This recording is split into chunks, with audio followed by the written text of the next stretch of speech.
Hey, what is going on, everybody? Mike Heck here from MMAfighting.com. We are live in Las Vegas at the UFC X Fan Expo, and we're going to have some fun for the next hour, maybe a little bit longer, because I have no idea what's going to happen here. And we never know who is actually going to show up and sit in one of these seats. We had a pretty hectic day yesterday.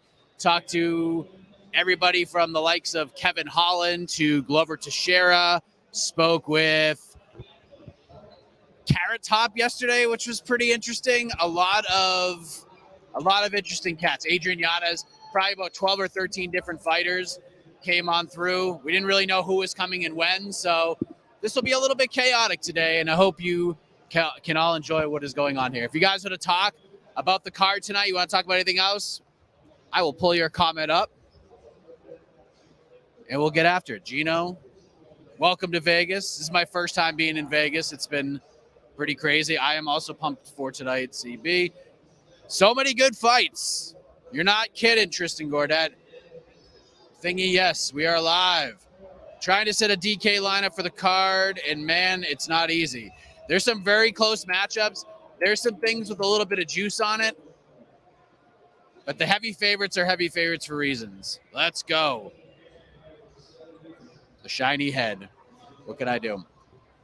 So I hope you guys are enjoying this crazy week. Fight card is going to be pretty stacked. I like a lot about it. Let me just pull it up just so I can look right at it and I know what is going on here.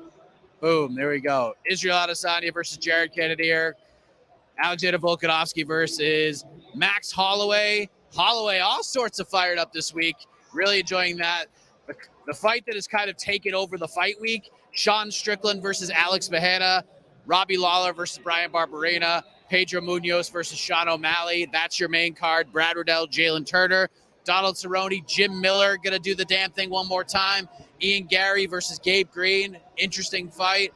Brad Tavares, Dricus Duplessis. Duplessis back inside the octagon for the first time in just under a year.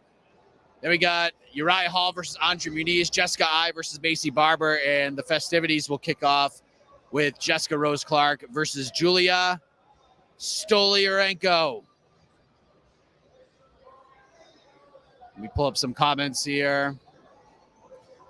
Did Sean 10-8 Izzy in the press conference? Maybe, but in my opinion, the biggest winner of the press conference is Israel Adesanya. Because if Adesanya beats Jared Cannonier, his next fight is going to be massive. So it's either going to be Alex Pereira, they could build that storyline, or he gets Sean Strickland, and that is a massive fight, a fight that everybody wants to see right now. So either way, if Izzy's victorious, he's got a massive fight ahead of him against either of those guys. So maybe he did 10-8 Izzy, but Izzy's piggy bank isn't getting 10-8'd, if that makes any sense. Who do I like in the title fights? I think Cannonier is going to give Adesanya some problems tonight, more so than the betting odds suggest, more so than the thoughts of a lot of people I've spoken to down here. I am leaning towards Adesanya to win a decision, but I think the fight's a little bit closer, more competitive than most people think. And then I'm going with Volkanovski against Holloway, but I'm not terribly confident in that pick, if we're being honest. Will I speak to Tatiana Suarez, Henry Cejudo today? I hope so. I have already let the tremendous UFC PR staff know that if there's one person you must bring over here today, it must be Henry Cejudo. They asked why. I told them why. They thought it was kind of funny, and it looks like they might just do it to see how Henry reacts. So we'll see. I am working on it. I'm making it a top priority. Tatiana Suarez, hopefully we could get there as well. Stay shot at Mike Dixer. Yeah, what can we do? What can I say? Hey, listen. Sometimes you lose battles and you embrace the losses. Here we go. I'm embracing it. Max Holloway for the stop. Maybe. Max is fired up this week. He's on one, as the kids say. Scott McCray, what's up, Mike? Do you think the Barber eye fight will be a slugfest or a snooze fest? I think we're probably going right in the middle. I expect Macy to have a big a pretty big performance. But Jessica Ai always seems to show up in these kinds of matchups when you think that she's going to be basically putting over another fighter. That's how this is kind of set up. It was supposed to be Casey O'Neill, and it was kind of set up that way as well for that fight. But remember when Jessica Ai fought Viviane Araújo, and everyone thought Viviane was just going to run her over? And then what happens? Jessica Ai comes out and gets a win. So, yeah, I think Macy will take her down and beat her up for a while. But that's why they have the fights. Solution to Dricus du Plessis being hittable in the first round. Just don't get hit. He's just going to be so fired up. I mean, pretty much a year out of action. He's had 5 different matchups, 5 different opponents, and now he finally gets Brad Tavares. I expect Dricus to come out on fire tonight. Did the UFC get the main card right? If not, which main card would you replace it with what? I think the main card's perfect. I think it's perfect. Robbie Lawler deserves that spot and everything else. Remember, the prelims, especially in the US, ABC and ESPN. So being on ABC tonight is a very big deal for the UFC. So they're going to try to stack it as much as possible, as they should. They want to get those rankings. They want to, or ratings, excuse me. They want to get people tuned in, maybe increase the fan base on such a massive card. And the most important thing is try to get more pay-per-view buys. Thanks for doing the Lord's work fight. I don't think it's the Lord's work, but one fight was canceled. One fight on main card. Which one? Is this new? I haven't seen anything about this. Am I nuts? Yeah, we lost Misha Tate, Lord Murphy. Yeah, you guys are confusing me. How fast does Pereira KO Strickland? I'd be stunned if that happened. Listen, Alex Pereira is a freak knockout artist, no doubt about it. But he's also a very patient and tactical fighter. And Sean Strickland sort of brings a lot of volume, but also a very tactical fighter. So it wouldn't shock me if this was, I'm not going to say a snoozer, but not as insane as you may think. Please, Holloway and Volk. What's next for Yair Ortega? Both fighters, win or lose.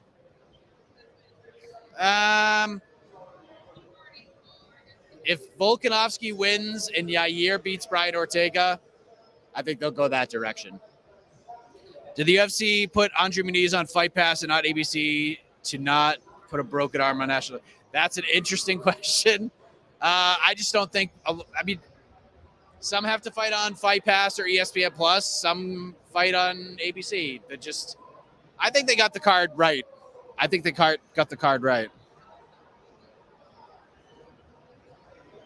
Losing Tate Murphy was bad. Yeah.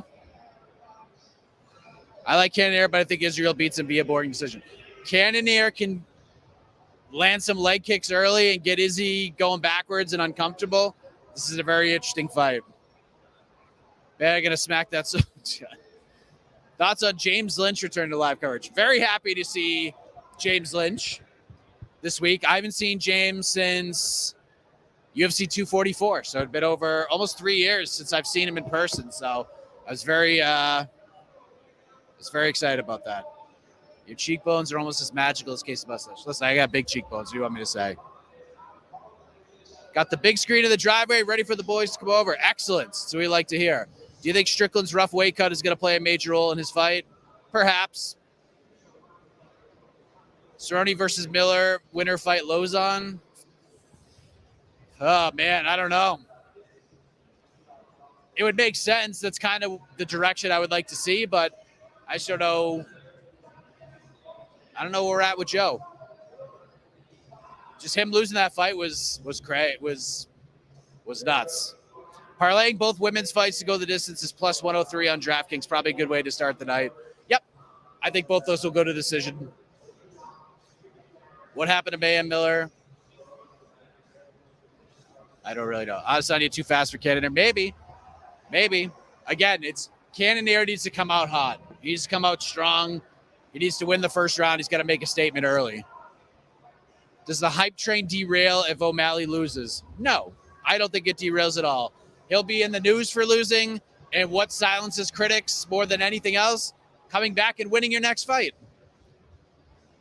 And O'Malley's done it before, and he's come back. He's probably more over now than he was before the Cheeto Vera fight.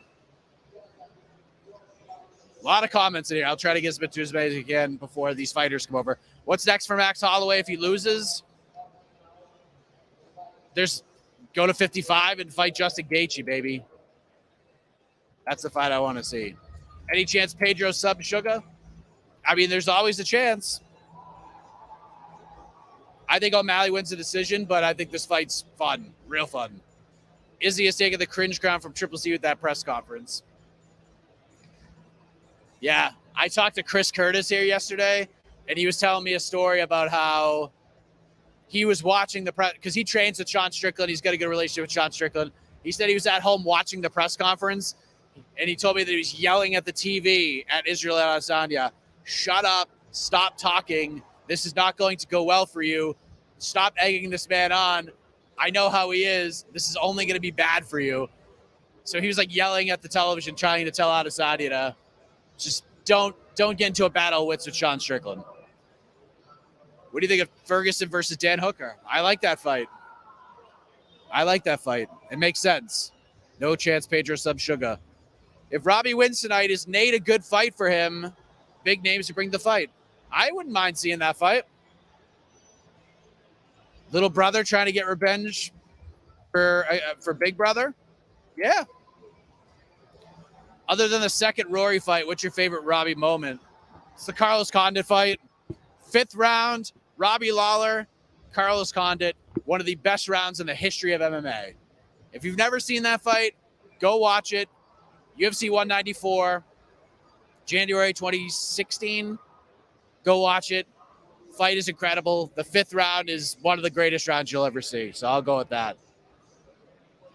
Let's see here. Sugar Venom Page going to KO. I mean, if KRLB, if you really believe that, put some money on it, because you'll probably make some bank if that's actually the case. Because Pedro Munoz don't get finished. The man is as durable as they come. Need your blessings on my safe parlay. Adesanya, Muniz, and Barber to win plus 130. I like that parlay. Izzy wasn't that great at the press conference. Yeah, Strickland got a couple things over on him, but Izzy's also kind of smart. He kind of let it happen. He let the fans erupt to it. He let everybody write about it and react to it. So now if Sean Strickland wins tonight against Alex Pereira and Izzy beats Cannonier, that is going to be one of those fights that's going to be built up in just a crazy way. And by the time it gets there, holy cow. Where are we at here? Will you get a chance to watch the fights from the press seats? That looks like the best vantage point in the arena. I don't know what I'm going to be doing. I'll probably be in the back. I don't know. Thoughts on Rory's loss last night for PFL? I will admit I didn't watch PFL last night. One thing about being in Vegas for the first time, and one thing about being on West Coast time is you can get very used to it. So last night as PFL's on, Kayla Harrison's about to fight at like 7:30 p.m. out here, which is so weird to me because normally it's like 10:30, 11 p.m. where I live. So a couple of days after I get back home, it's gonna be rough. Ferguson, Clay Guida, sure. Sean versus Alex Superstick. This is the fight that has been built up more than any other this week. The stakes are super high, and a massive fight with Adesanya if he wins is huge. Can you confirm Conor being there tonight? I've heard rumors he was supposed to come. I don't know if he actually has come. No idea. Mike, why do you hate Henry Cejudo and love Sean Brady? First of all, I don't hate Henry Cejudo at all. I've been critical of Henry Cejudo as a sports journalist. Sport. If Tom Brady does something that is not good, what are you going to say? You're just not going to say that Tom Brady wasn't good at something? I think Henry Cejudo is bad at retiring, and he's bad at trying to come back. As a fighter and a competitor, he's tremendous. One of the best resumes you will ever see in combat sports. It's incredible what the man has accomplished. And he's a good dude. But the way he retired and this whole comeback, it's not been handled well. And I know he's going to be here today. Hopefully he comes through here, and I'll ask him about it. I'm a man of my word. I will ask him about it. But I don't hate Henry Cejudo. I have incredible respect for the man. But I feel like the last 2 years, from I may or may not be a UFC fighter sense, he's handled it pretty poorly. Another T for Dan Hooker suggestion. Why the hell not? What's going to happen for Conor versus Masvidal to go down? I have no idea. Conor's got to get healthy and cleared. That's the most important thing. Conor isn't cleared to fight, then he ain't fighting anybody. But that's the first thing. So, Elliot, where's Dana at? That's a great question. I have no idea. We haven't seen him at the last few press conferences. So when I saw John Anik in Jacksonville, and then I saw him again on Thursday, wasn't really surprised. When I didn't see him at the press conference yesterday with Usman and Edwards, again, wasn't all that surprised. Ceremonial weigh-ins, not seeing him there, I was a little surprised by that. So we'll see. I assume he'll be in the building tonight because it's the biggest fight card. It's the return of International Fight Week for the promotion in such a big manner. So I'd be stunned if he wasn't there, but I was also not expecting – I thought for sure he would be at the ceremonial weigh-ins yesterday, but he wasn't. Who's next for Ian Gary with the win? Good question. I like the trajectory he's on right now. We don't need to rush him too fast. You don't need to throw him in the top 15. Gabe Green's a tough fight. I like the matchup quite a bit. Gabe's going to be in his face. He's going to try to attack Ian Gary because you can't be you can't have a patient, tactical game plan fighting a guy as long and as lengthy as Ian Gary because he'll just pick you apart all day long. Gabe Green's not that guy. Gabe Green likes to get after. He likes to get in your face. He likes to be aggressive and active. So I like the matchup. I think it's going to be really good. Strickland Izzy press conference would be legendary if they both win. Yeah, Chris Curtis was saying yesterday, he goes, the media tour for those two guys is going to be crazy. He goes, Israel Adesanya might go crazy. Maybe. Sean loses, honestly, that will make the fight card a 10 out of 10. Which Sean? Strickland? O'Malley? Which one? Is Sean the most untouchable crap talk we've ever seen? I don't know, man. I don't think the world is ready for Sean Strickland. But he was quick. He was on it and just didn't really give a crap. And I feel like he was actually toned down at the press conference. Strickland second. Maybe. I don't see it happening, but it could happen. Can Adesanya win again? Of course he can. And he probably will tonight.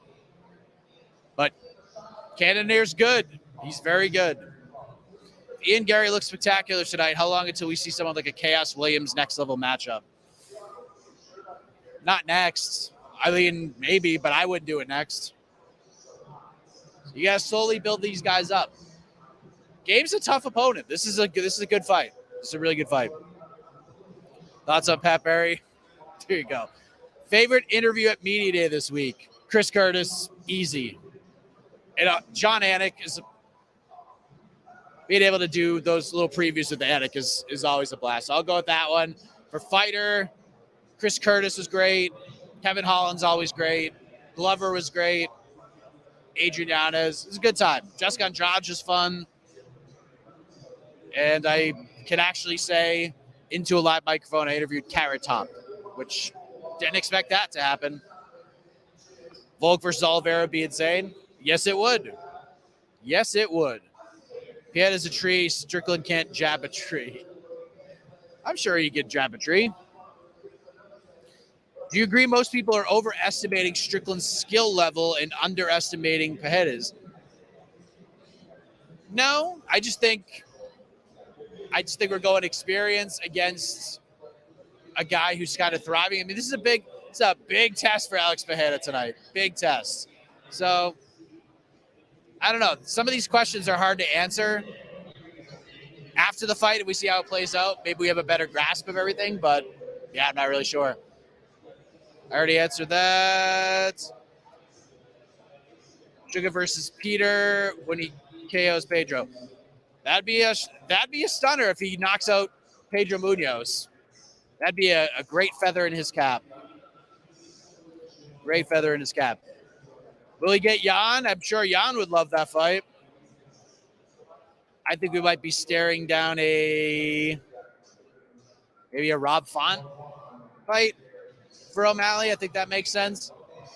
But if he fights Jan and gets put in that position, a win gives him a title shot. So I don't know if he wants to go that quickly, unless the UFC offers him a lot of money to take those kinds of fights. What's next for Ortega if he beats Yair?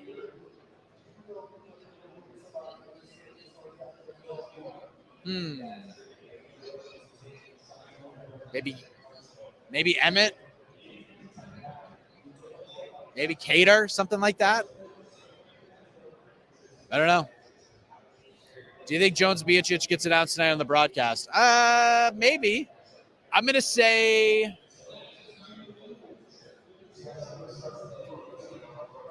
I'll say no. But I'm actually not confident now that I think about it. So I'll say no. Because I don't think it's going to happen in September unless they announce like November they're going to MSG or some massive card. Maybe. That'd be huge. Me fight Henry? No. I'm trying. Are you having fun over here? Yes. I am having a lot of fun. Yesterday was a good time. It was a very busy day. I was here for like 9 hours, and then I ran over to ceremonials, did that. Then Jose and I stopped over to the morning combat, meet up for a little bit, and then we went over and saw Ariel, Chuck Mindenhall. Pete Carroll was there as well. I got to meet him face-to-face for the first time, so that was a lot of fun. And then I went home and ate some food and fell asleep. And I'm tired, but I'm ready to go. I'm going to drink like 14 coffees today. I'm going to be off the walls, and I can't wait for it. Mike, what do you make of an unranked fighter fighting the number 4 guy in a title eliminator? Must be the first time this happens. Yeah. I mean, there's very few times. I mean, Anderson Silva maybe coming in on his debut, but yeah. But this was the fight to make. Middleweight's been kind of weird, and we're trying to find opponents for Israel. He's had 2 rematches already as champion. We're trying to get fresh blood. We're trying to make intriguing matchups and build stories for Adesanya. This one checks off all the boxes. It's created a lot of buzz. There's a lot of intrigue behind it, but it's an interesting matchup. Either way, if Adesanya beats Cannonier, he's in for a pretty big fight that's going to do well on pay-per-view. Strickland needs to not get KO'd and his stock will go up. Charles Oliveira versus Islam? Maybe. Doesn't seem like Oliveira is all that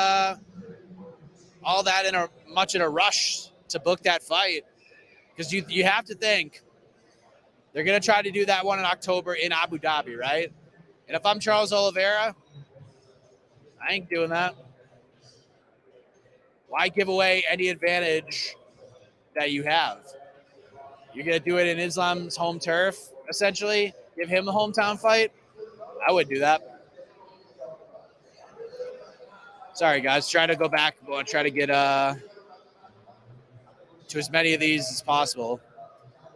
Fight of the night prediction, co-main event. Volkanovski Holloway is going to be a banger. Sopranos versus Breaking Bad. It's Breaking Bad. I love Sopranos, though.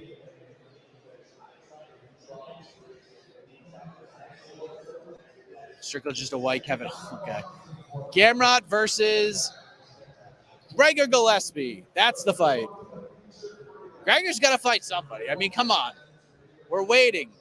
I understand why he doesn't want to fight anybody behind him and things like that. Now he's not even in the rankings. After that win over Sarukian, I think Gregor's the guy. Bernson, him, and Masvidal are in preliminary talks to fight each other. Yeah, I mean, I don't know that for certain. That's what he's saying. I mean, it's a fine fight, but we also got to understand Masvidal's kind of dealing with some stuff right now. Will it affect his fighting career? I don't really know, because we have to see how it plays out, but I don't think it's going to stop him. But I think that's a fine fight. Do you think there'll be a big surprise announcement tonight? I hope that the announcement is they got Diaz-Poirier on the August 20th card. That'd be a tremendous announcement, because that card, there's some stuff on that card, but that card needs some help. It needs another big fight. Needs another big fight badly. I like Aldo and Merab. It's a solid fight. But Usman Edwards having to carry that card, boy, you're asking a lot. You're asking a lot. But if you get Diaz-Poirier on that card, that's money. Because you have to think about it this way. We got pay-per-view tonight. There's $75. We got pay-per-view at the end of the month. It's another $75. And then we have another pay-per-view 3 weeks after that. That's another $75. You're asking fans to pay $225 over the next 2 months to watch these cards. And yeah, it's 277 July 30th has 2 title fights. It's got some interesting matchups, but it's not that great of a card. Top to bottom, it's got some storylines, but it's not that great. Main event's fine. It's just a story. You got interim flyweight title fight. I like the fight, but is this gonna be one you're gonna spend $75 on?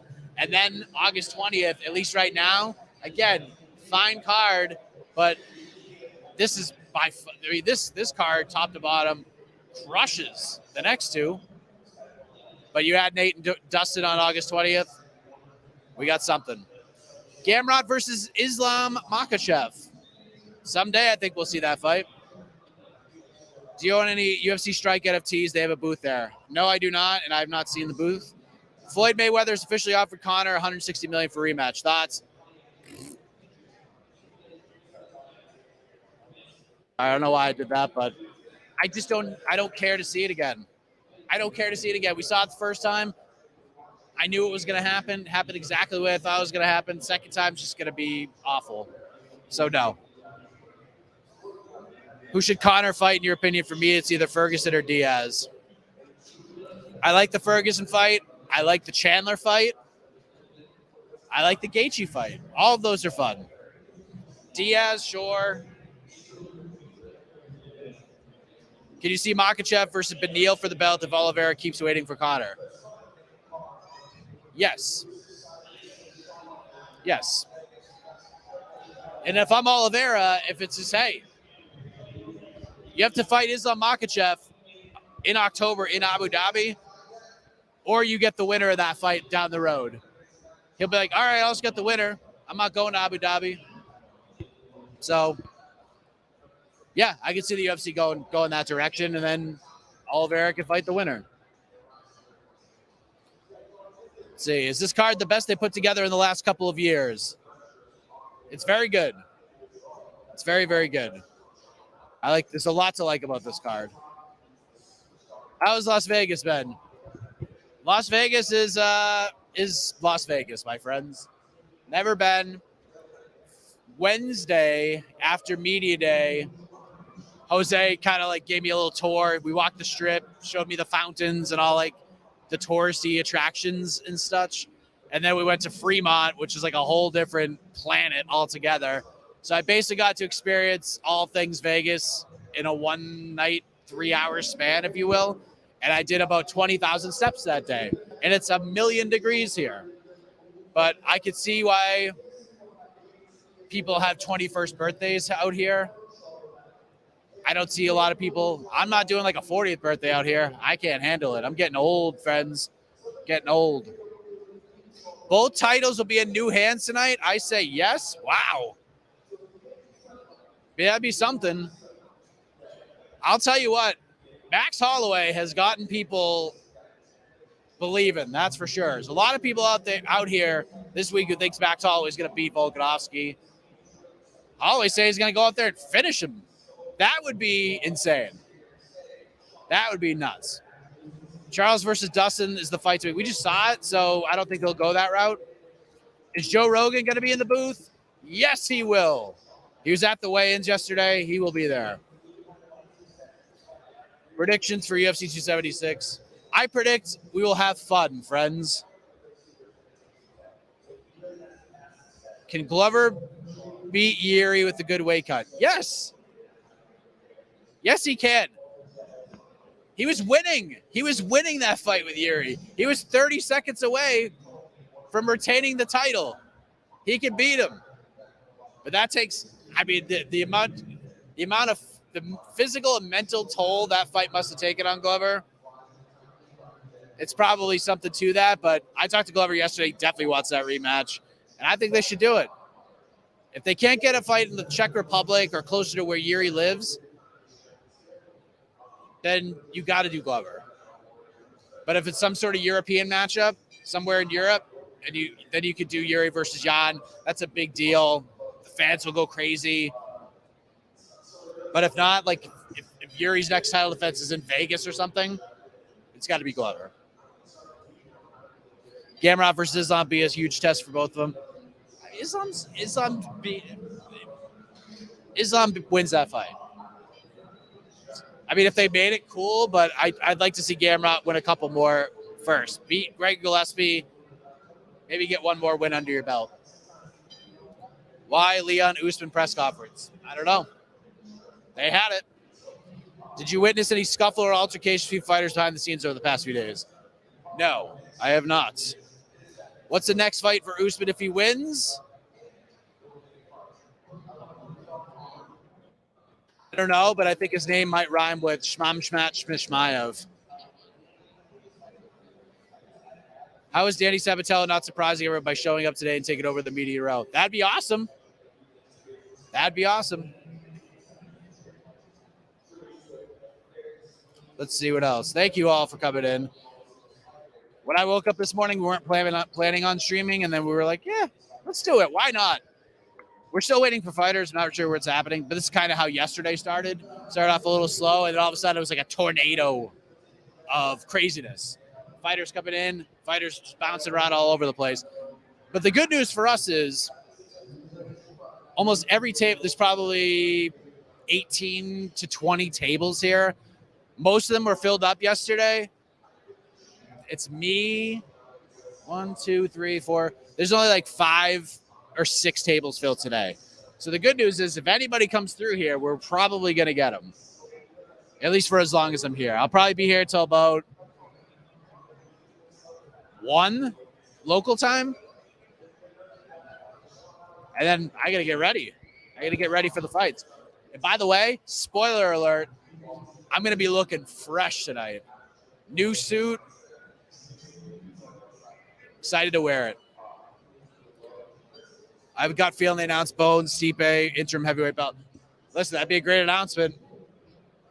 They could get it in September. That'd be massive. But from all indications, at least from what I was told, it didn't seem like that was going to happen, but maybe it will. Hank, that is a great picture, by the way. Thank you very much. I'm having fun. I feel like I'm where I belong when I'm covering these fight weeks. Will UFC let Oliveira wait for Conor till early next year? I think what will happen is they will continue to try to convince Oliveira to fight Makhachev in Abu Dhabi. And Oliveira is going to say, no, I don't want to go there. I want to fight Conor. And then I think eventually we're going to get to the point where the UFC is going to say, listen, just do this and then we'll give you what you want. Just do this. Go fight Islam in Abu Dhabi. Just go do it. Just go do it. And if you win, that will give you Conor. And I think Charles will agree to that. But it's going to take a minute to get there. How does Whitaker get a rematch with Izzy? I thought he won the second fight. Just keep winning. Beat Marvin Vettori. Cut a promo. Beat another 1 or 2 fighters. I don't know. It's a long road. It's a long road. But you know what? If Izzy goes up to 205, wins that title, Whitaker can just jump up to 205 and fight him. Why not? Sean Strickland still has a lot of heat from his hot takes. Yes, he does. But I'm telling you, at that press conference, when they were introducing everybody, Max Holloway got the biggest pop. Sean Strickland was very close. And then Sean got big time over throughout the whole thing. Like, Sean Strickland there was a portion of the crowd right next to where I was asking questions, probably to my left, and they were wild. They were nuts. And Sean Strickland, like, called them out, called them losers, and they were like, yay! This guy's so real. He's talking about us. Woohoo! It was something. Rumor they are announcing Jones. We'll see. I haven't heard that rumor. Maybe they will. Maybe they will. I don't know. I don't know when that's going to happen, though. There's talks about doing the September pay-per-view in Atlanta. It was Atlanta and Boston were the front runners, and then Boston was off the table. So maybe Atlanta, but they could end up back here. I think if that card ends up here, we'll get Jones Stipe. So maybe you're right. If you had to favor one of the title challengers to win tonight, who you got? Max Holloway. From a betting perspective, let me look at it real quick. Because I'm not a big bettor, but I like to look at betting lines just to see where trends are going and what looks interesting if I were to bet. So Volkanovski right now, minus 190 favorite. Comeback on Max Holloway is plus 160. If you are... Let me pull this up. If you are going to bet on this fight and you're going to take a flyer on Max Holloway at plus 160, I would highly advise that you don't do that and just take Max Holloway by decision, which is plus 300. That betting line is insane to me. It should be Holloway by decision should be right around the same as where his money line is. Plus 300. Like, if you're going to bet on Holloway tonight, just bet him by decision. Plus 300 line. Because I don't think anyone's getting finished in this fight. But if you really if you see a value in Max as the dog, which I get why, then don't even bother with the money line. Just go with Holloway by submission. Get that extra juice. Plus 300. It's a nice looking line right there. Will Sugar Sean be the first fighter to put Pedro out? Maybe. I'm going to say no, not tonight. But he could. Max is on. Yep. Do you agree most people are over?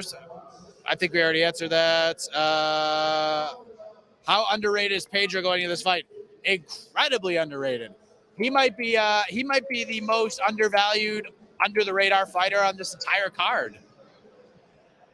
Most people are looking at Pedro Munoz right now like he's just the guy that's standing on a platform for Sean O'Malley. He's just going to be like, come on, Mr. O'Malley, take my spot right here.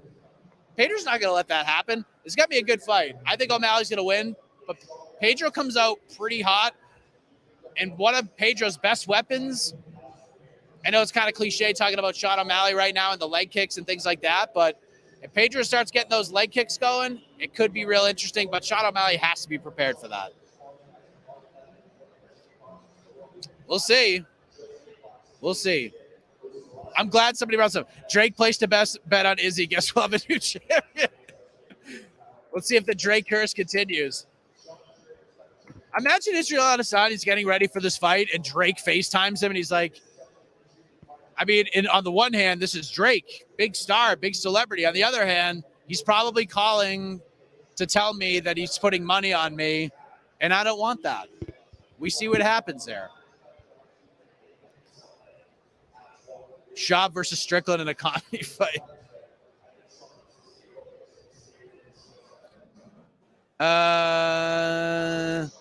Is Strickland's personality a gimmick like Colby's? No. No, it isn't. This is who he is when the cameras are on and they're off. Cam Joseph, Strickland versus Alex, to say it goes all 3 rounds. I also think it goes all 3 rounds. Great minds think alike. Should Jones wait for Ngannou? No. Because we don't know if Ngannou's coming back. We don't know yet.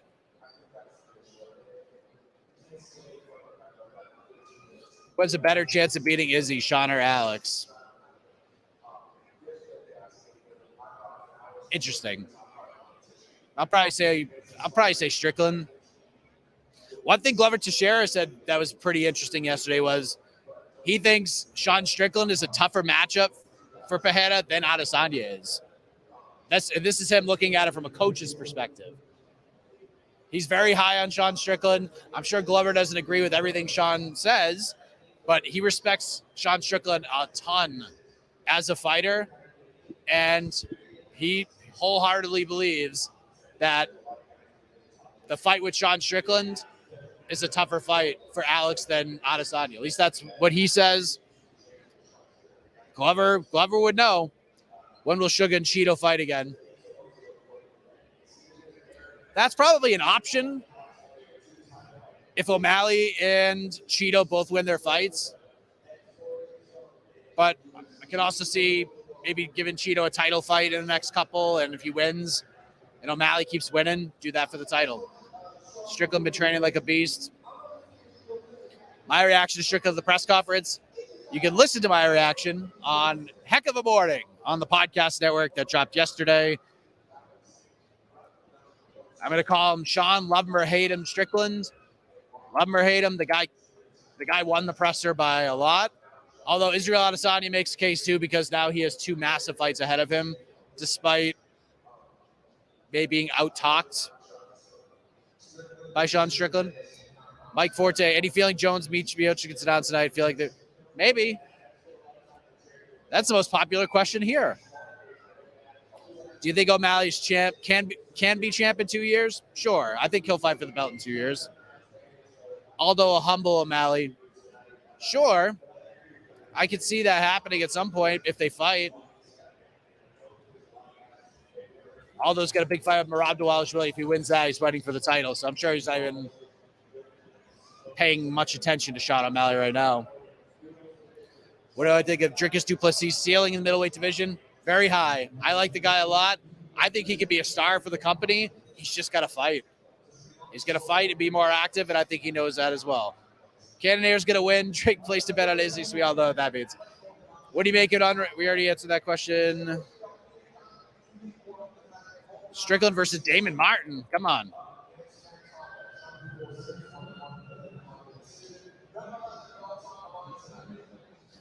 Huck Flip, regardless of who wins, who retires after tonight's Miller Cerrone fight? Neither. Great show watching from Pretoria, South Africa. So I'm sure you'll be cheering for Mr. du Plessis tonight as well. So if you're joining us now and you're like, what the hell's going on? We are at Radio Row inside the UFC Fan Expo, UFC X, second day of this. Fighters are up on stage doing there's just so many people lined up to meet these fighters. It's wild. 1,000 people probably. All in lines. Guys up there, we got Taporia, Rob Font, Calvin Cater, Valentina Shevchenko, Charles Oliveira's up there, Cub Swanson, a whole bunch. And get to meet all these folks. Good time. Will any fighter retire tonight? No, I don't think so. Strickland's in-person fan reaction? Crazy.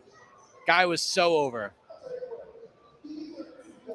Best thing about the Fan Expo this year, I have nothing really to compare it to because I've never been to one, but it's pretty cool. The fighter meet and greets, they got some panel things going on. Bruce Buffer coming out and introing every day to get the thing started. It's fun games and other stuff going on, so... Jens Pulver is here. Which light heavyweight in the top 5 do you think Usman... Wait, what? Which light heavyweight top 5 do you think Usman has a chance against? 205? There's probably some.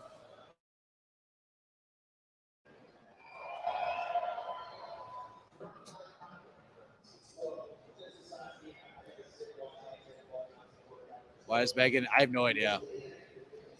Is Adesanya trying to entertain again? Like on the mic or? I don't know. Is the UFC going to skip Charles because he isn't technically the champ and he wants to fight Conor? Maybe.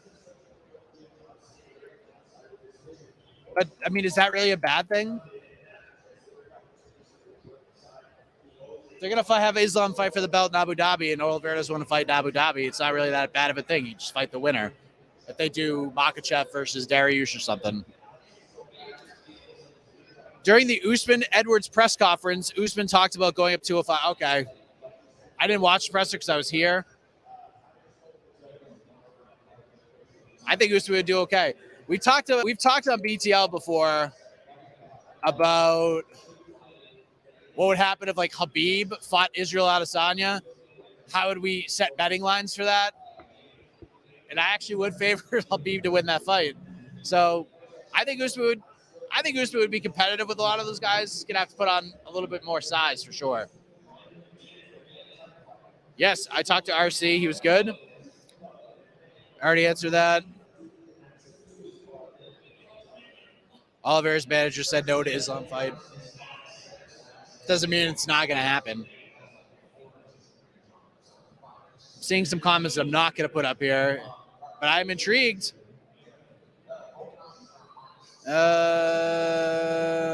Oliveira's going to get skipped over UFC 1's title fight in October.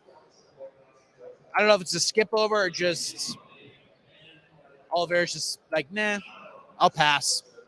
I'll come back for it later. Does Max have a chance to get Volk tonight? Yes. Do I think he's going to go out there and finish him? No. Could he win a decision? Yes. That's what I'm telling you. As AK says, don't bet on MMA, but if you're going to bet on MMA and you're going to bet on Max Holloway, just bet on Max Holloway by decision. You get way better juice on that one. Thank you. Will AK be on the stream after the fight tonight? Yes. He'll be on the People's Pre-Fight show as well. Yes, AK will be on after. I will be on after the fights as well. Backstage.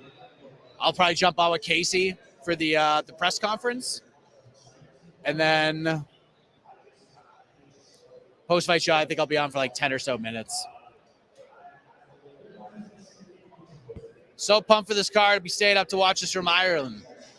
There you go, Irish technical thinker. It's a good idea.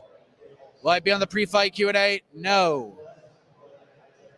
Sopranos way better than Breaking Bad? I don't know about that. They're both great. It's like asking like which child you like the most. They're both great. But I'm going to drop some knowledge on you folks right now since we are in Vegas and we got some time before these fighters come in. Drop a little knowledge on you. Might be a hot take. The show The Shield, the FX show The Shield starring Michael Chiklis, is the greatest television show of all time. Boom.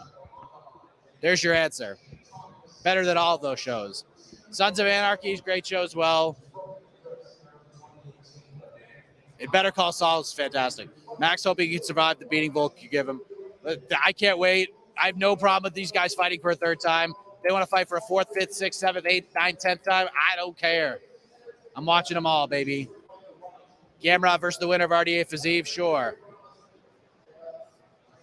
Didn't love him. But, yeah, wasn't it? Didn't love them. Best fight will be the co-main and Sean Strickland versus Alex Pereira. Co-main, yes. Strickland Pereira will be, like, the build has been super fun. I just don't know if the fight's going to be all that great. We got two very tactical guys. I know Pereira has extreme knockout power, but I could be wrong. Something screams to me that this fight will be, it won't equal the build, if that makes any sense. How anticlimactic will Izzy Cannonier be after Volk Max? I think Cannonier is going to be very competitive here. I don't think he gets run over tonight. I think he's very competitive. I think he's going to give Izzy some issues, if we're being honest. I think Izzy's going to win, but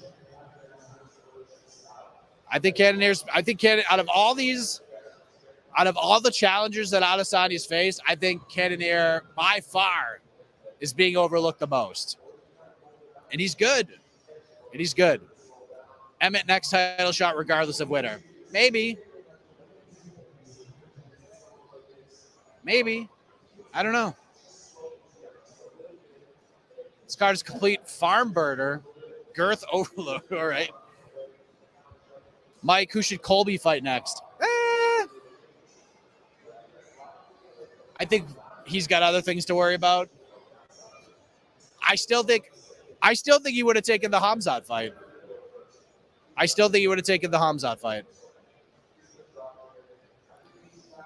Head looking super slick, XL.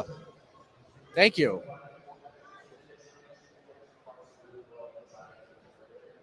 Diaz versus Holland, better for that card. Not a bad one. I talked to Kevin yesterday. He likes the idea of maybe fighting Wonder Boy. He also said he wants to go back up to 185 for 2 fights this year. And he said he wants Chris Curtis and Sean Strickland. Said he wants to beat Chris Curtis first to get in Strickland's head because they're buddies and training partners. And he wants to knock him down like dominoes, essentially. So Holland wants to bounce around a little bit. Masvidal won't fight Burns and Conor won't fight Masvidal. Yeah, I don't know. I think Masvidal would fight Burns.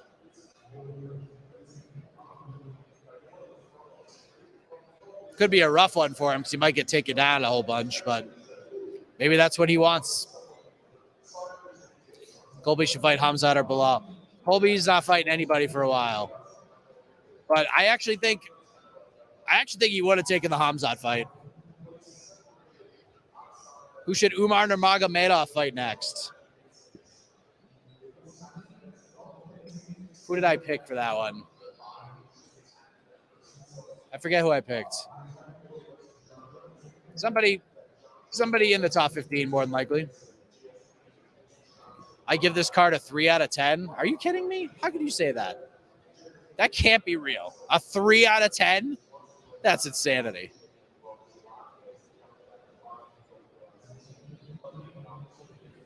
Let's see. Makes more sense to do Diaz versus Hamzat on that card, Atlanta Booster versus Hamzat. Sure, but doesn't seem like Hamzat's getting into the U.S. anytime soon. But who knows? Could be wrong about that, but that's kind of out there. Has Ariel been kicked out of Vegas yet? You know, I saw Ariel last night. He was not kicked out of Vegas. He was there, and we had a good time, all hanging out.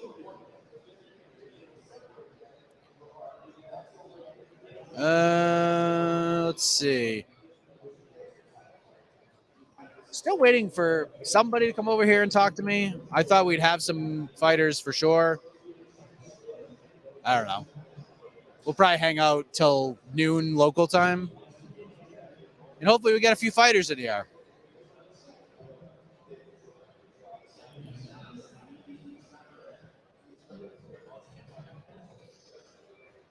Usman Edwards, Costa Rockhold, Merab Aldo, card is fine. Yeah, it's fine, but it's not great. It's not. We get cards that are fine every Saturday. We don't want cards that are fine for pay-per-views. We want cards that are insane. And listen, how much faith do you have in all 3 of these fights happening on this card by the time August 20th rolls around? It needs more, though. It definitely needs more. Cupboard's pretty bare outside of those fights. Used to buy pay-per-view every month, tone that down so much. Again, there's 3 between now and August 20th. There's 3 pay-per-views. 3.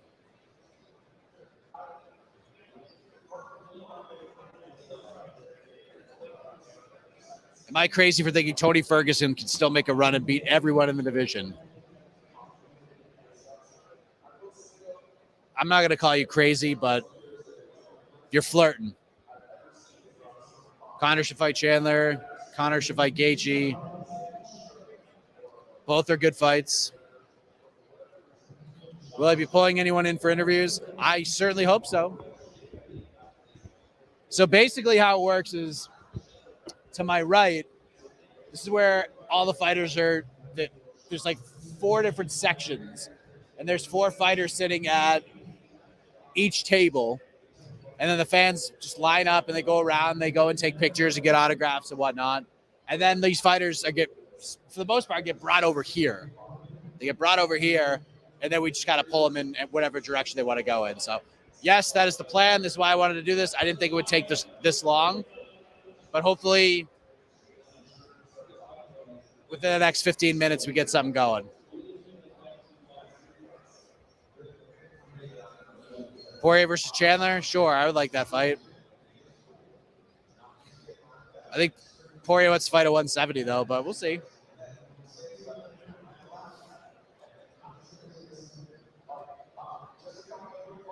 The MSG card is better than this card?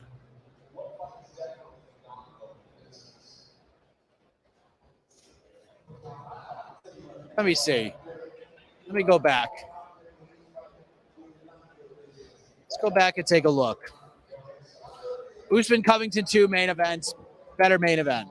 Co-main event, Namajunas, Zhang Wei Li. Volkanovski Holloway 3 is a better main event, co-main event. Marlon Vera, Frankie Edgar was the featured bout. Sean Strickland, Alex Pereira, much more buzz than that one.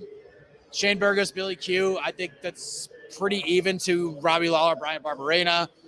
Gaethje Chandler wins for sure, although Sean O'Malley, Pedro Munoz is a good one. Alex Pereira, Andreas Michailidis. Alex Pereira fighting Sean Strickland, way bigger. Bobby Green, Ally Quinta, I'd put that. And then we get Cowboy, Jim Miller, cool. Chris Curtis, Phil Haas, Imavov, Shabazian, Gary, Jordan Williams, Chris Barnett, Russell Jacoby. I mean, listen, 268 was a fine card, but yeah, I don't know. Best card last couple of years. Come on, main event isn't even that competitive. Everyone knows there's a win. It's not that great. I disagree with you. This is a great card.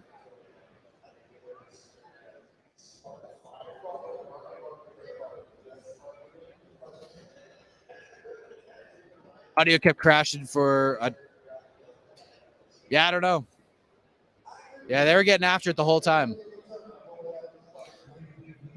We're trying to get some fighters in here, peeps. I promise. I don't know when it's going to happen, but I'm working on it. Oliveira calling out Conor is so cringe. Why? Why? The guy wants to make a bag. The fight's not like unrealistic. There's a very possible chance he gets Conor.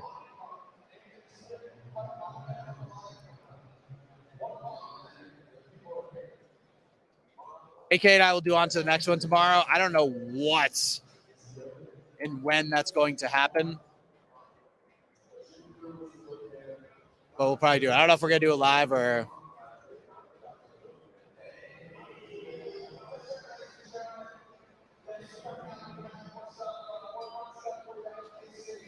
A panel just wrapped up with Anthony Smith, Michael Chiesa, and Dean Thomas. So maybe we get one of those 3 gentlemen. Will DC be, I assume, commentating? Yes, DC will be there. There we go. That's us. Yes, DC will be. It's DC, Anik, and Rogan. Mike, do you think if Drickus wins the 185-pound belt, UFC can bring us the fight night here? I think they end up in South Africa at some point. RC should replace DC on color commentary. Ryan Clark is a great guy. First time I had met him, we had a nice chat beforehand. He agreed to sit down and talk to me. Really nice guy.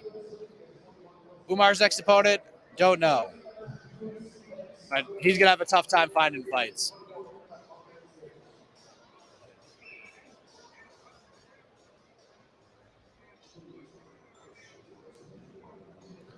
Does Jan deserve the next shot since he was losing the fight against Rakic and only won because Rakic got hurt?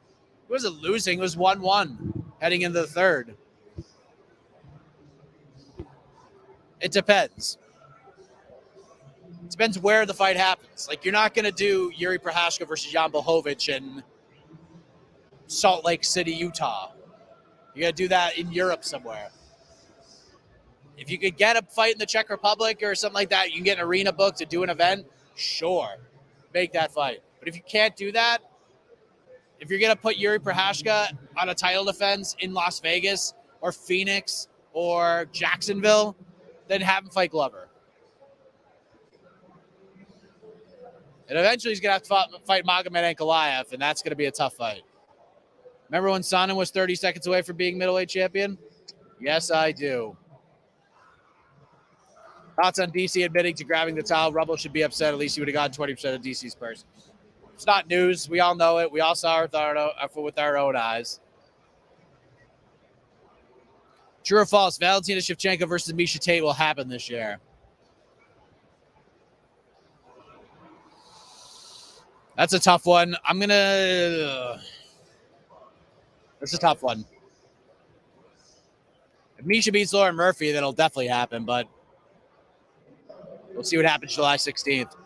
Yuri versus Lionheart could happen. Anthony Smith wins July 30th. There's a chance.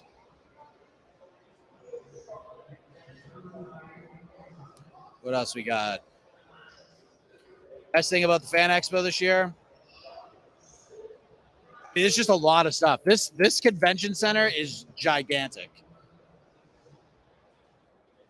Cejudo's coming for me. I want him to sit next to me. I need answers.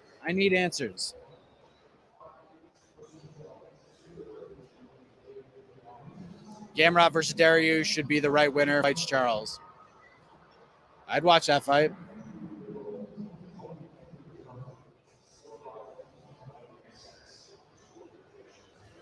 Thoughts on the start of NBA free agency? Saw your Suns picked up Brogdon. Yeah, it's a good pickup.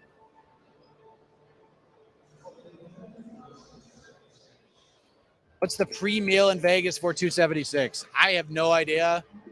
I didn't eat anything until I ate nothing yesterday at all until right before I went to bed. Do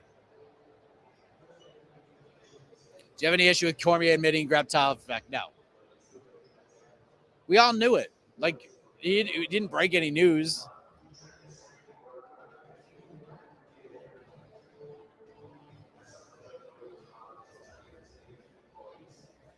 When's the next Bilal fight? Don't know. He wants to fight Hamza Chimaev in October. We'll see if it happens. I appreciate that. New haircut and all. I was talking to Chuck Mendenhall last night about how much money I've saved on haircuts over the last few years since I lost the battle. Thousands of dollars, probably. Who wins, Lawler or Barberena? I'm picking Barberena by decision, but I could definitely be wrong.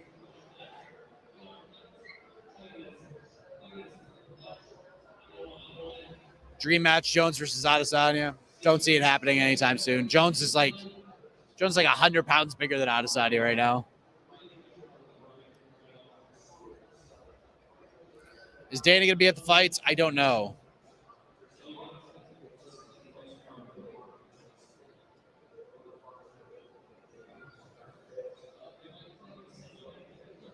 Hope you guys are enjoying this. Again, hopefully we get some fighters in here. It's the whole purpose of this whole thing. So waiting to... Yeah, awesome. All right, so we're about to get some fighters, people.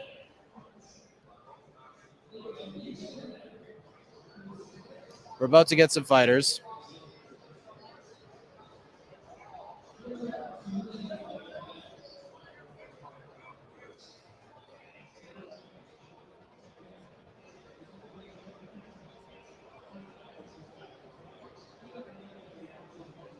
So we'll get that ready. All right, hang tight, everybody. Just going to change out the camera battery, and then we will continue on with the fun. So hang tight, and we'll get rocking and rolling. I'm just going to put this countdown on a couple of times. You're the best. Hopefully you have some fighters in here next.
Welcome back, everybody. We are live at the UFC X here in Las Vegas, and you know this man. Yeah. Anthony Smith. There we go. We're here. Man, this place is crazy. I haven't been to International Fight Week in a couple years. Obviously, last year was weird. And then, man, I can't even remember the last time I was at an International Fight Week, but this is absolutely nuts. You just did a panel, right? Yeah, we did the panel. We just an expert panel talking about the main card and a couple of the prelim fights that we're excited about. It was really fun. So, I mean, it is hours away. UFC 276 about to go down. Adesanya versus Cannonier. A lot of people just feel like Israel's just going to run him over. The betting lines are going in his favor. I feel like Cannonier is being supremely overlooked in this fight. I feel like most Adesanya challengers get overlooked in some way, but I feel like Cannonier is being overlooked maybe more than any other challenger. I don't know if you agree with that or not. No, I totally agree with that. And I think it's because he's fought very similar styles as Cannonier before. Cannonier's different. He's got little shades of his game that are different. They're just going to give Izzy serious problems. Do I think Izzy will win? I do believe so. Is he going to dust him? Not a chance. Not a chance. If Cannonier, there's two ways to beat Izzy, like in my opinion. You get into a Yoel Romero type of fight where they end up just staring at each other and maybe you can slide one over on the judges, or you have to take risks and be patient while trying to find your openings, and you got to explode. Nobody at 185 explodes better than Jared Cannonier. He's got heavyweight power with middleweight speed and accuracy and mobility. So I think he might be – I think he's going to fight the way we expected Paulo Costa to fight. And I think that's a problem. Is he going to eat shots in the process? For sure. But if you want to beat a guy like Israel Adesanya or John Jones or Anderson Silva, you got to be willing to take one to give one, and you got to be able to stay safe doing it. Like, Chris Weidman is the outlier there because he was able to, knock Anderson out without taking too much damage. But I think you got to be able to manage that risk to reward thing with Adesanya and explode. Really great. Co-main event, Volkanovski Holloway 3. This fight is tremendous. Max Holloway is on one this week, Anthony. The man is fired up. What have you made of his mentality heading into this fight? Oh, I love it. I mean, he's ready. I mean, he's got this thorn in his side that's the size and shape of Alexander Volkanovski. You know what I mean? Again, I think Alex gets it done. I've watched both those fights every day this week. I feel like we've been talking about this fight card for a month. This is such a huge event. Alexander Volkanovski probably swept Max Holloway in that first fight. I think he won it probably 5-0. In the second fight, he didn't do anything that made him successful in the first fight. So he was striking first and then countering Max's counters. So he was going first and last. He attacked his leg really early and forced Max to fight the whole fight almost southpaw. He didn't do any of that in the second fight. He didn't dominate the middle ground. And so he really got that win over Holloway, which, I guess I put it in quotations because I think he lost that fight. So in my mind, they're 1-1. But I think he was able to get the win in that fight just off of grit and determination and just toughing it out without doing anything that made him successful in the first fight. So I think if he goes back to what made him successful, I think he's had a lot of growth since then. I think he's grown more since their last fight than Holloway has. I love Max. Everyone's going to hate me for saying this, but he hasn't changed in a long time. We haven't seen Max evolve or do anything different. He's just been that goddamn good for so long that it's just worked, and he hasn't had to. Now I'm excited to see. Now he's forced to. He has to do something different. Of course, you got yourself a big fight coming up end of the month against Magomed Ankalaev, and your division has changed dramatically over the last couple of months because we just watched an all-time classic between Yuri Prochazka and Glover Teixeira. Yuri's still the champion. A lot of stakes. In my opinion, right now. I would agree with you. In my opinion. Where do you rank that overall as like best title fights ever? Because there's other fights that maybe stand out, like that pop into your mind first, but I just don't remember watching a title fight that had so many swings of momentum every single round like that. As far as most meaningful title fights, it's not up there at all. You know what I mean? Like as far as the historical value and things like that. As far as excitement, just pure excitement watching it, I don't think that there's a close second right now. You know what I mean? I think it stands out there by itself. And maybe some of that is recency bias because we did just watch it. But as far as, I think leading into that fight, we all kind of thought if it goes to the ground, Glover wins. If it's stuck on their feet, Glover gets knocked out. Both of those guys got to their spots, and when they did, it was one-way traffic for both guys, and just no one could get a finish early. It was honestly one of the best fights I've ever seen. I couldn't take my hat off enough to those guys. You and Ankalaev, big fight coming up in Dallas. Stakes are high here.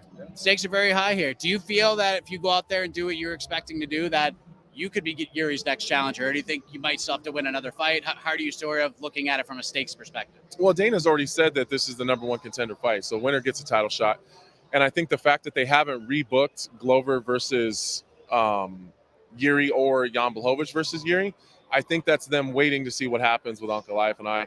If we have a stinker and it sucks, I think they'll slide one of those guys in. But I think if we go out and do what Ankalaev and I can do, I think that the winner of this fight gets a title shot no matter what. I mean, listen, Ankalaev gets in boring fights, but I don't. And so I've been in one boring fight out of 50. I don't suspect that there's going to be too many more of those. And I'm excited for the fight. I love the challenge. I love the style matchup. I think it's really tailor-made for me. Love it, man. Well, I appreciate that. I know you're about to do the car wash here, but it's nice to actually meet you in person. We've done a few on the virtual Zoom, but here we are face to face. Enjoy the rest of the night and enjoy the card later on, my man. Thank you. All the best to you on July 30th. There he is, Anthony Lionheart-Smith, everybody. Crushing it. Always a pleasure to speak with him. Tremendous mind for the sports. And, of course, a tremendous fighter as well. And we appreciate that. So hopefully you guys all could hear that. Seems like you did. So good start to the program, right? Nice start to the program. So what's that? Oh, yes. Dean Thomas is about to join us, ladies and gentlemen, which I'm very excited about. Thank you for joining us. You're live here at the UFC X, the Fan Expo International Fight Week. We're hours away from UFC 276. And I'm fired up, ladies and gentlemen. And I don't know how much voice I'm going to have for the end of this night, but I don't care. We're giving it all out here. Let's go. Let's go, people.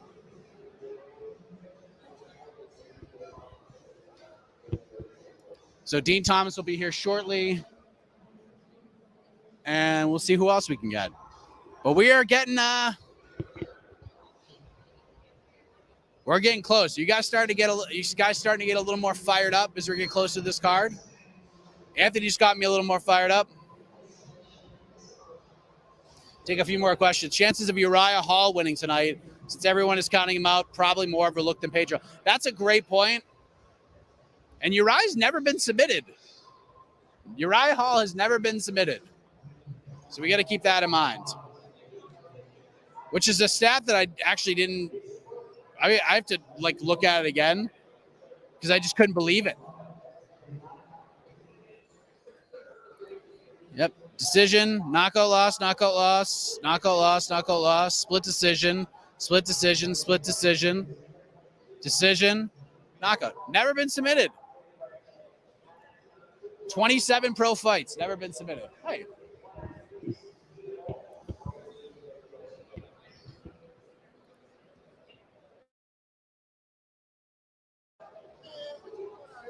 He's in way better shape. All right, I think we're about to be joined by greatness. Come on over here, Dean Thomas. Come on over here, Dean Thomas. Look at this guy, Dean Thomas, joining us live from the UFC X. How have you been enjoying the International Fight Week experience, man? Man, this is great, man. I didn't really think that it was going to be like this. I came yesterday. I did Radio Row for Fight Pass, and it's the same time during the weigh-in, so I thought it was going to be empty in here, but this place was packed. So this is an amazing experience. If you are at home and you are missing this, you are missing out. Don't miss it next year. And either way, even if you're at home, make sure you buy the pay-per-view tonight, right? Oh yeah, if you're at home, buy the pay-per-view tonight. This card is sick. It will deliver. I promise you, it will deliver. If not, then go to this man and get your money back. So I'm sure you talked a lot about the two title fights: Adesanya Cannonier, Volkanovski Holloway 3. Let's talk some under the radar stuff, Dean. What fight on this card? Because it's loaded top to bottom. You can find a storyline in every single one of these fights, but which fight is flying under the radar that you have circled that maybe isn't getting talked about with all the storylines this week already? Well, I think the Brad Riddell-Jalen Turner fight is a fight that, for the lightweight division is very significant. I mean, we have Jalen Turner, who's not even in the top 15, who should be in the top 15, who's getting an opportunity to fight Brad Riddell, who's such a great fighter. I mean, it speaks of the depth of the division. And I think that, to me, is going to be fighter tonight. I mean, Brad Riddell and Jalen Turner are two fantastic fighters. These guys are going to go out there and bang, give it their all, and put on a show. What have you made of Sean Strickland just getting so over this week because he was nervous about the press conference, didn't know if he was going to say anything out of line. But then he goes out there, he's trashing on fans, and they're still cheering for him. The guy he won the press conference in a lot of ways, but I also think Israel Adesanya won the press conference, despite maybe he got out-talked a little bit by Sean Strickland. But if he beats Jared Cannonier tonight, no matter who comes out of that Strickland-Pereira fight, he's got a big fight ahead of him, does he not? Yeah, he does. You're right. Like, Israel Adesanya can benefit from Sean Strickland, from what he did, almost the same way that Floyd Mayweather did with Conor McGregor. He just benefited off of the silliness of Conor, and that's exactly what Israel Adesanya could do. So he could just sit back and chill, and Sean Strickland's going to do all the media and the marketing for him. But I think Sean Strickland is a guy who's very misunderstood, and when he gets the kind of cameras get on him, he just kind of just loses it. I think he just kind of loses control. But I'm looking forward to watching him fight. I think he's a great fighter, and at the end of the day, no matter what he says and what he does, he's a great fighter, and he deserves to be here.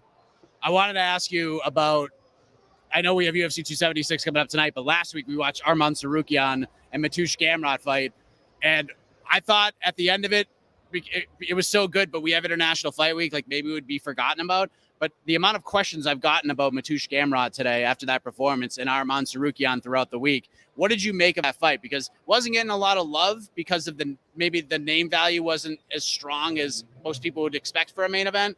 But the hardcore fans knew that this fight would deliver, and I think it actually exceeded expectations.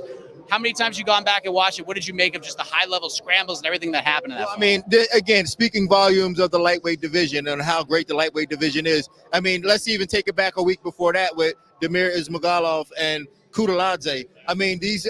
These guys aren't ranked either, really.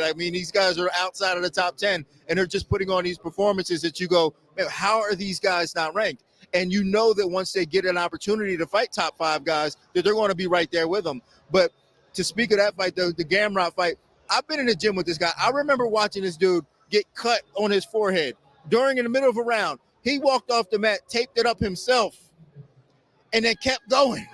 So he is an absolute savage. I knew what he was capable of. I knew what the fight was going to be because I know how good those guys are. But again, regardless of the winner and loser, I think we all got a chance to see how good they are, and we all got a treat from that fight. And I'm looking forward to watching both of them in the future. Are we going to be on the broadcast tonight? Yeah, I'm working with the team in the back, so sitting behind them, chiming in every once in a while. So will they be going to you throughout the deal? Let's go to Dean Thomas. Yeah, they'll come to me throughout the deal. And I did the pre-show, and then I'll be doing the post-show as well afterwards. You're a busy man. What a life you live right now. Man, listen, it couldn't be any better for me right now in terms of my work. I love, just to be able to sit in these places and be able to talk about what I do anyway. This is what I've been doing this for the last 30 years. And now to be able to express it to all you guys is great. 5 years ago, did you think this is what you'd be doing? You'd be on all these broadcasts and doing all this stuff. Like, did you see this coming? Nah, 5 years ago, me and Sean Strickland was going to get a meth house. You know what I'm saying? I didn't know I was going to be here. And now look at me. I'm out doing my thing. Look at me, people. I'm out here. You look like $1 million today. I got my little Urkel look on today too, so it's great. Dean, I appreciate it, man. Enjoy the night. Enjoy the fights. We'll see you all over this broadcast. The legend, Dean Thomas, joining us. My man. What a treat. Thank you. What a treat, ladies and gentlemen. We are giving you just some good stuff. Some good stuff. So, listen, we got you some stuff. We're hoping for some more. We'll see if we can get some more fighters in here. I'll probably keep this going for another 40 minutes or so.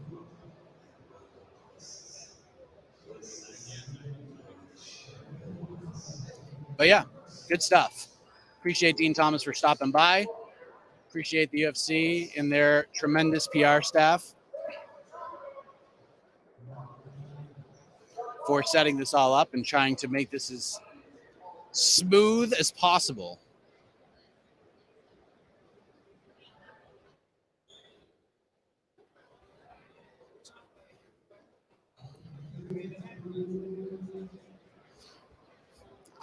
You know what? I've been thinking about this the whole time. Because now, like, everything's just so weirdly awkward. I'll move it over here. There we go. See, now I'm a little more centered. I feel like if I go one way, it's like I'm basically looking in a mirror and I'm going the wrong direction. So I'm just going to stay here. I'm just going to stay here.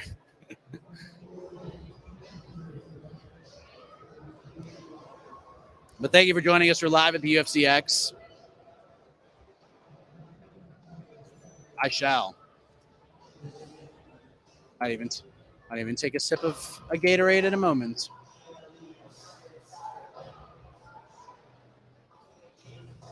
Put through these comments here.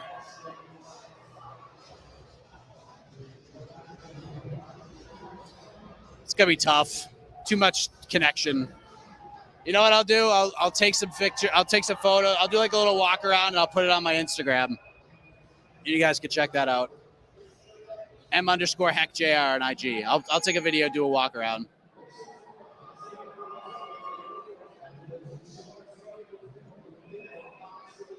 All right, I think some of the fighters are. I don't know what's happening. Thank you. Doing the best I can. And by the way, I woke up this morning, had no idea we were going to be streaming anything. I was just like, you know what? Let's try this. And then I got the permission, and we're getting after it. Apparently, Tisha Torres just walked behind me. I didn't see her.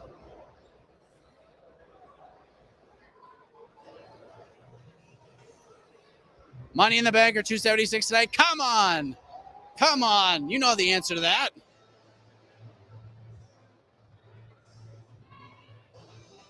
Where's Joe Rogan? In Las Vegas. He'll be on the broadcast tonight.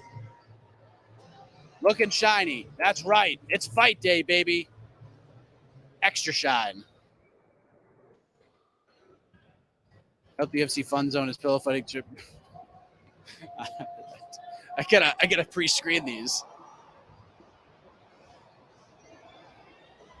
This is a great point.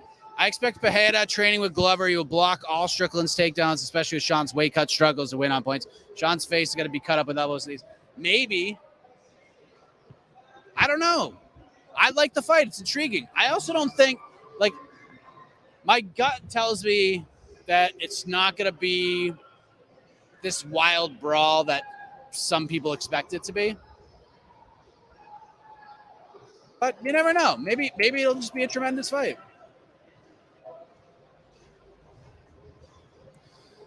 Ian Gary's trajectory after tonight if he picks up the win. I think they'll kind of build him up the way they're doing it, just a step at a time. There's no need to rush this kid, but this is a great test. Gabe Green's going to give him everything he can handle tonight. That is for sure. Can Wonderboy still make a title run like Edwards did, or am I crazy? Listen, if Wonderboy got to a title fight, it wouldn't stun me. The man's belief in himself. If I had to place money on it, I'll say no, but Wonderboy's the kind of guy, he's so popular that if he wins like 2 or 3 in a row, he's in the conversation. And you know what other advantage he has? He's never fought the champion.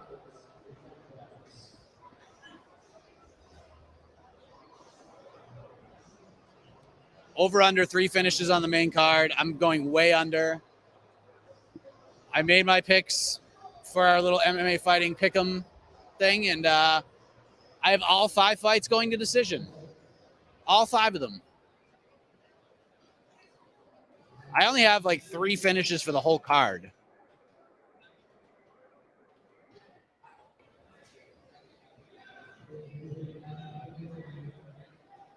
Let's see. Still waiting for some folks. Looks like some of the fighters who are signing autographs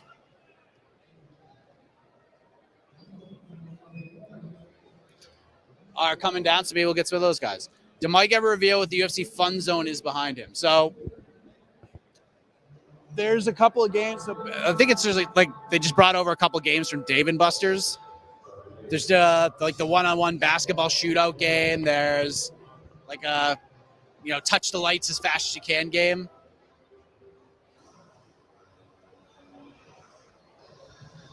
But yeah, it's just a couple like arcade games and stuff.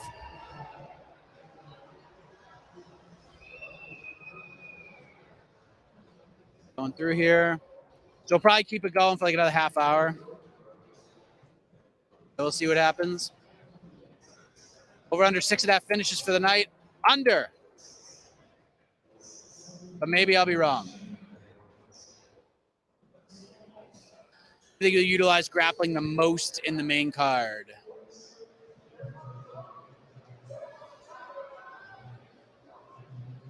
I will say Sean Strickland, but I don't think I think he's just going to mix the martial arts using it. I don't think he's going to be. Yeah, I don't think he's going to just start spamming takedown attempts, but I think he'll certainly have him thinking. Man stood in front of D-Rod for 3 rounds, thinking he handled scary. By the way, I spoke to Daniel Rodriguez on Thursday after the Hall of Fame red carpet. He met me outside T-Mobile Arena, and I got to speak with D-Rod. Gave me a little update. He is officially cleared to fight, got doctor's clearance. He's good to go. It's just a matter of giving him a fight. And a couple names that he liked, Kevin Holland, Neil Magny, Randy Brown, all names that he really liked, that were on his list, on the radar, so to speak. And yeah, looks like D-Rod's ready to go. Which prelim fighter will have a standout performance tonight? I will go with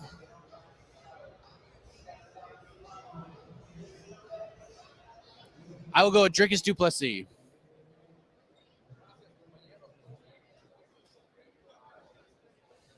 Is Cody versus O'Malley still a draw? Yeah. But I actually like Adrian Yanez versus Cody Garbrandt right now. Favorite female fighter of all time. Don't really have a favorite female fighter of all time. I will say like my favorite female fighter to interview, there's 2. That Britton Hart's one of them. Lauren Murphy's a really good interview too.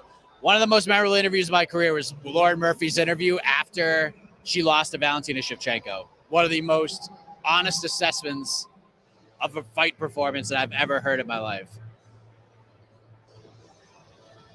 If you had to face one person on tonight's card, who would that be and how would you finish them?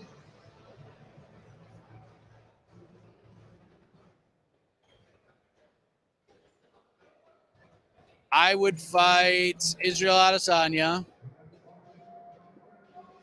I would lose horrifically, and I would make money. So I see. I'll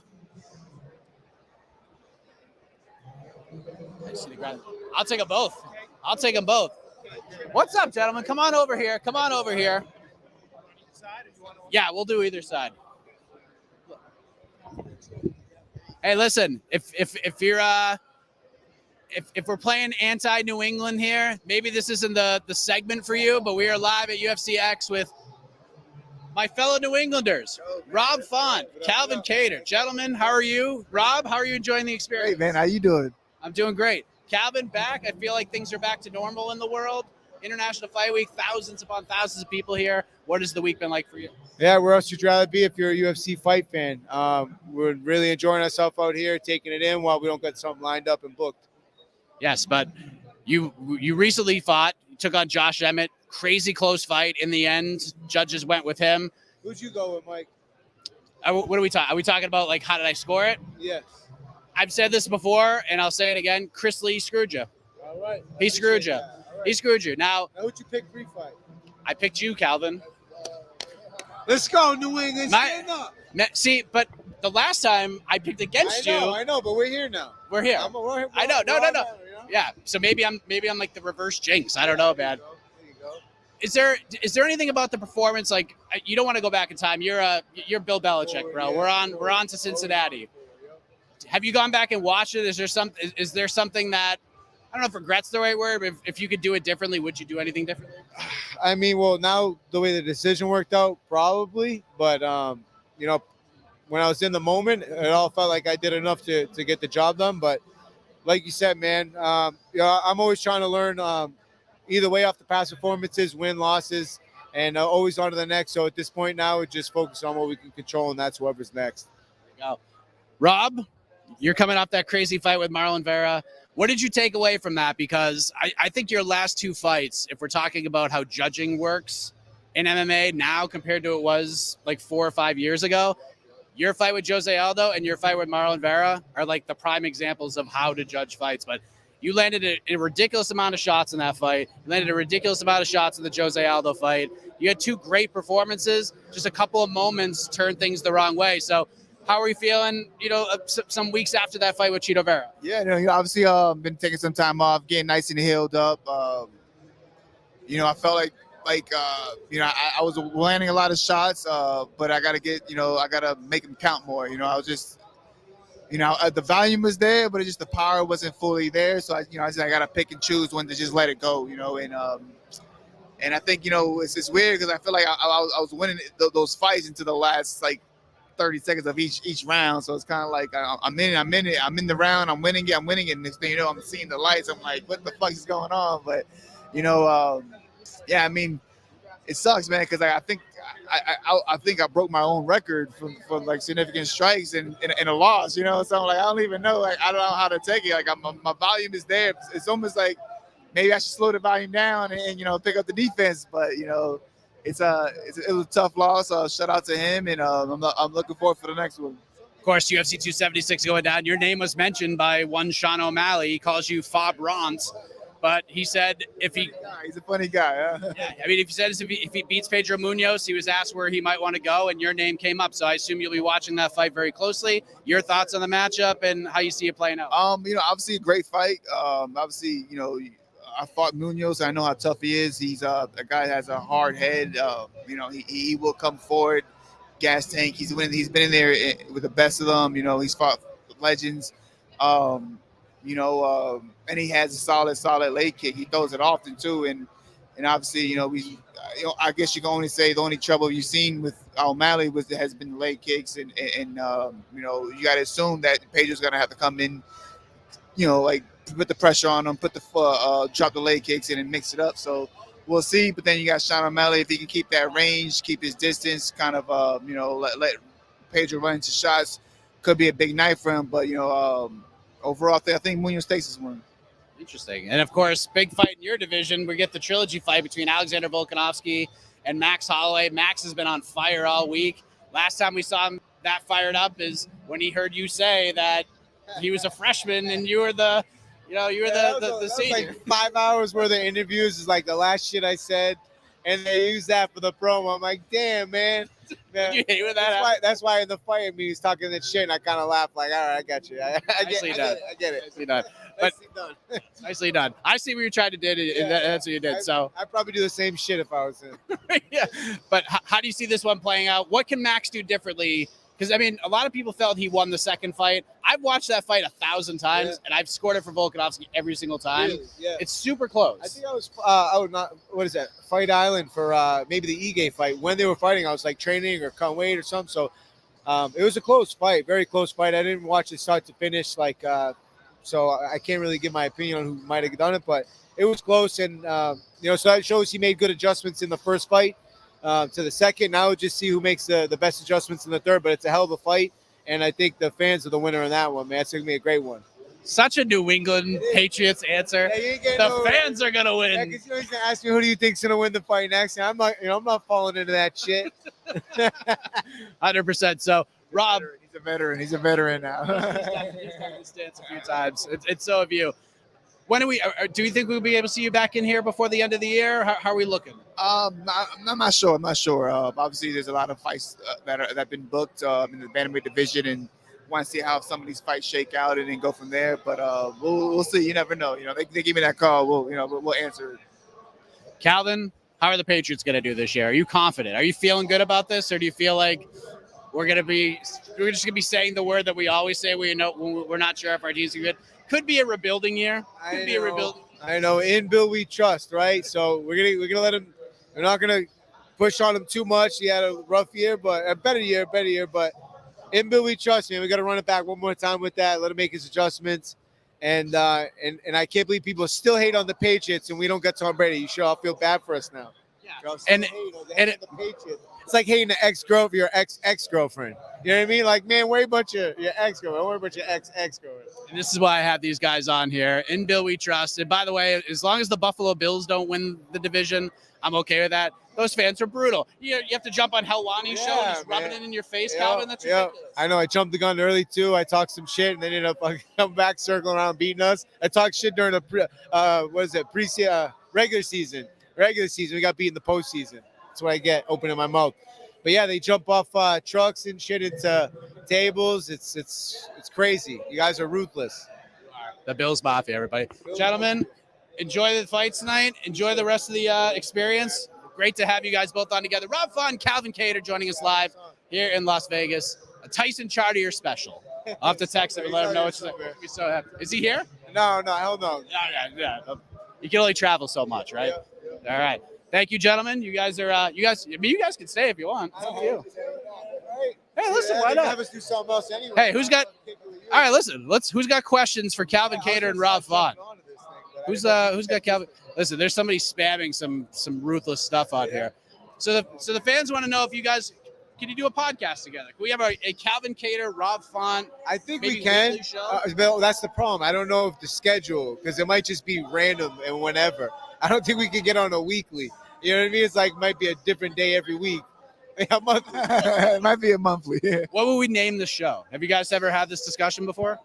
Not really. Like He came up with the cartel. He'll think of something. You got to put that into play sometime. Yeah, I like it. How's Combat Zone going? Look at that, dude. August 5th, next show, Doubletree, Manchester, New Hampshire. Come on down. Shameless plug. Arm wrestle each other? Come on. That's what Uncle T's for. He's not here. Calvin, would you ever consider going up to lightweight? Yes, definitely.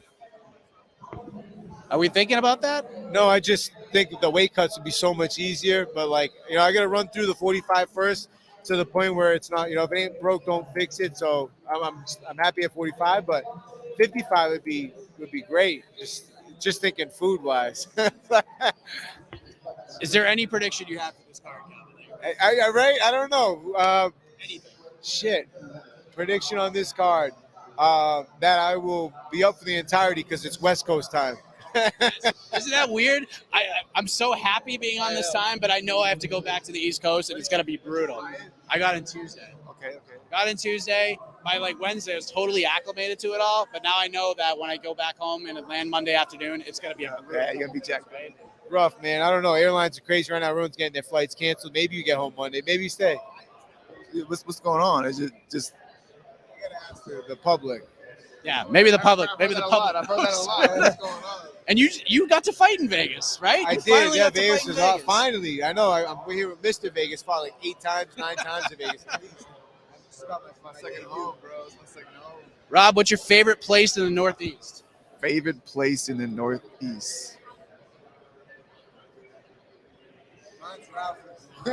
Ralphie's? That's a good one, man. That's a good one, man. I'm gonna have to go Santarpio's Pizza, East Boston. Where's Ralphie's? Salem, New Hampshire. I still haven't gone after this fight. I'm due. And it's an Italian spot in Salem, but it's so good. We sign contracts there now, too, and then go post-fight. Any reason we can get to go there, we go. What would Sean O'Malley's clown name be? We're not gonna do that. Cater versus Zombie next. What do you think about that? Cater versus everybody, man. You already know. Whoever. Did he retire? No. No, he's still up. I think he's still going. And you were up there. Was Taporia up there with you guys? Where at? I bet when you guys are doing the meet and greet over there. Was he? Yeah. Yeah, it could be an interesting one. I didn't see him. Dream opponents if you're both on another UFC New England fight night. Who is the main event? So if you're both on this card, let's just say the UFC does a fight night in Boston. Who's headlining? Is it going to be Rob Font headline I or don't care Calvin about Cater that, headline? but that is the dream, though. That's the dream. It's a headline at TD Garden. I mean, we've been on the undercards, but it'd be nice to come back and headline some shit put on for New England. Huge. That'd be huge. I would love to headline a card, but I also wouldn't mind being the co-main event for Calvin Cater. So we'll see. You know what I'm saying? Either way, man, sign me up. There you go. You could do like, Don't steal my bonus. yeah, don't be stealing bonuses here. Don't be stealing bonuses. Where are we at here? A lot of Cater versus Zombie. Rob versus Calvin for the lightweight strap. They ain't fighting each other. Maybe at welterweight. Maybe it was. Oh, this is a good question. You were the last man to fight Zabit Magomed Sharapov. And I don't think the retirement announcement once it was made was all that surprising, but now that it's official, your reaction to being the last man to fight this guy? I mean, I would like to have done it again, but yeah, if that's his story and that's where it ends, man, good luck to him in the future. But it would have been nice to get that one back just for myself, knowing I think that I have what it took to get that done. But yeah, I'm more focused on the guys in the game now. You know what I mean? When you're out, you're out. But I'm focused on the guys that are still in it. But yeah, see what he does next. What's he gonna end up doing? Did they say? He's working in like medical. I'm just working. I forget exactly what he's doing. I don't know if he became a doctor or something in that world. But you beat Emmett, you'll get him next time. Damn judging. How many Modelos you boys have tonight? Can you retweet that? Which one? Pin that shit. How many Modelos you boys having tonight? Modelos? I'm gonna go at least three. These three? Then I got to do 4. Rob's doing 3. I got to do 4. There you go. See? Main event right here. Main event. Cato Ortega. How do you see yourself matching up against Volkanovski? Man, I see myself, being a problem for everybody if I just fight the way I should. And, it'd be an honor to step in there with him. I think he's one of the greatest to do it in our division. So, got to earn that opportunity. And I got a couple people before him, but I can't wait. Looking forward to that opportunity. I think I can see it happen one day. Knockout, bro. The fans want to hear a knockout. I mean, shit, elbows. I'm ready. Rob, tougher division, bantamweight or featherweight? Definitely featherweight. Those guys got big, man. When I was fighting at featherweight, I couldn't believe some of these guys I was fighting. They were huge. Pause. Do you agree with him? Featherweight tougher than bantamweight? I don't know. I haven't made bantamweight, but I can tell you about lightweight. Lightweight got some big boys in it too, but 45, yeah, I like that reach at 45. Rob, since you started MMA later, what made you have confidence that you'll be where you are at now? Man, I think I got into the right gym at the right time, so I was able to kind of how do I say? I guess measure up to the top guys, and I felt good then when I didn't know much, so I just knew if I kept putting the work in and getting around the right people, I was eventually gonna get it. Favorite place you fought in outside of the TD Garden, Calvin? Outside of TD Garden, I'd say Chicago. Chicago is awesome. It worked out smooth, and we left a couple days later, like on a Tuesday, so I got to hit a bunch of rooftop spots. Chicago was a lot of fun. I'd love to go back. You had quite the night. Rocking the Jordan United Center, I like Chicago. What about you? Favorite place outside of the Garden. Mr. Good. Baseball field in Brockton once. Yeah. I thought I'd say, yeah. And I think it was my 4th pro fight, I believe. Yeah. That's so funny. Did you see the Brockton Rocks? The team now, they have Ortiz's son, Manny's son, Pedro's son, and Sheffield's son. Let's go. Isn't that crazy? That sounds like a setup. Yeah, that's not even fair. All these like collegiate players trying to get to the next level, and you have to play that team. That's not fair. What is the best part of Vegas, Calvin? The part you don't see. This part you don't speak of. Oh, by the way, you have multiple nicknames, Rob. Mr. Vegas. You're also Mr. December because we've seen all these fights. Did I see correctly that you're going to be a dad in December? Yeah. They're expected in December. Yeah. They call me Mr. December, the Puerto Rican Santa Claus. Yeah, give it to me. That's amazing. Baby girl, December. All right, we got to do a prediction here. Cowboy Miller. We got a Legends fight. Oh man, I actually picked Miller for this one. He's on a tear, man. I think they're gonna knock him out. A TKO at least. You good? Okay. Just making sure. I went with Cowboy. Now that he's not fighting Joe Lazon, local guy. So and he's coming off 2 camps, looking good, feeling in shape, ready to go. Short notice fight, it's nothing to Cowboy. I think that's when he shines at his best. So you guys have seen a lot of things in MMA. But Joe Lozon getting injured, putting his socks on. Have you ever heard anything like that? It's unfortunate, man. It's so unfortunate. Yeah, man. I always tell like everybody that wants to fight, like really focus on fight night because you never know when it's going to happen, you know. And like that's a perfect example. Me, you know, obviously Cowboy Cerrone and Joe thought they were going to fight the last couple of weeks. They both had a pull and freak accidents happen all the time. I even seen guys roll their ankles in the cage as they're walking out. So it's kind of like it's tough, man. But yeah, man, I feel so bad for him, man. Hopefully he gets in there soon, man. Yeah, that was the whole wild thing. Godfather or Goodfellas? Shit, man, I'm gonna go Goodfellas just because it was less time. I don't know. I'm gonna go Goodfellas, man. Goodfellas is shit. Is the GOAT, but Godfather's classic. A lot of them though. Shout out Ralphie's. Shout out Ralph. Best boxer in the UFC. Rob Font. Best boxer in the UFC. Killer cow, man. 40 cow. What a stunning turn of events. Is there good Mexican food in Boston? You know, there's better Mexican food in Texas. I'll say that. Texican. Get you some Texican. Yeah, Austin's, you find good food there. More boxing. Calvin, Robbie, both are great boxing. Will you ever take any boxing matches if the opportunity presents itself? I'm always down for half a fight. I want to get at least 2 in for sure. Here you go. Maybe in a Muay Thai fight too. Cater Robs, New England Cartel. Where else are we at? Greetings from Germany, gentlemen. Jan is in the back? Well, maybe. Roast. Cheers. Doctor's the Beast. Doctor's the Beast. We got some funny some funny folks. Classic. You get lost in the comments. Let's see. Oh, I have to ask you about this. What about Rob Font versus Henry Cejudo? Because here's my thing. I respect everything Cejudo has done in combat sports. I will say this, especially guys who've grown up on the Boston sports radio scene. Cejudo's retirement / comeback has been horrendous. It's been handled pretty badly. And in my eyes, he just needs to fight somebody. Like, it doesn't, I know he wants to fight for a title. I feel like he needs to win one fight, then he can fight for the belts, or at least try to win something. So fight anybody in your division, fight you, like you and Cejudo. Does that make sense? Hell yeah, that'd be huge. That'd be huge. I mean, I didn't even get his retirement the first time he did it, and then I didn't believe it, and then when he came back, I still didn't believe it. You know, like, so I guess I don't know. I don't know where to go with that. You know, it's weird, and it's kind of awkward because it's kind of like he retired at 25, right? When he retired. Yeah. So it's he's retired at 25, but then now he's like it's all about the 35 division now. So it's kind of like I don't know where it's at, man. But if he's serious, man, I'd love to get in there with him. Yeah, he's the flyweight champ, then he was the bantamweight champ, and then he defended against Cruz and then retired. But then the UFC was just like, okay, now Jan will fight for the title. That same night. So, yeah, I feel like they kind of...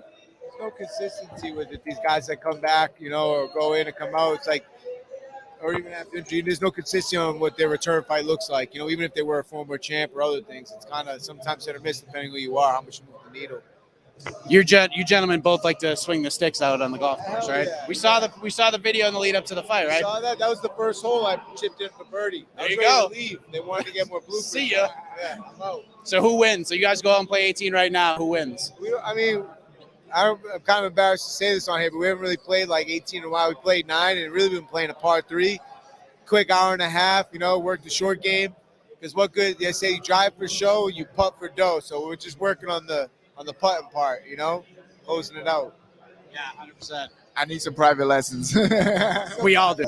So I have a 9-year-old who's he's getting into golf now, and I told him there's 3 lessons that he needs to learn. One is keep your head still, keep your feet still, and realize that everybody sucks at golf. Everybody sucks. Even the pros suck at golf.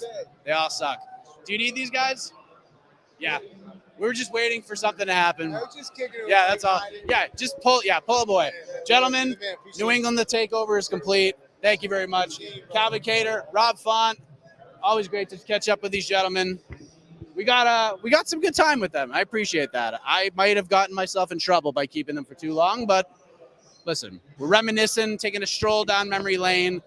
That's what we're doing as we head into UFC 276. What's that? Yeah.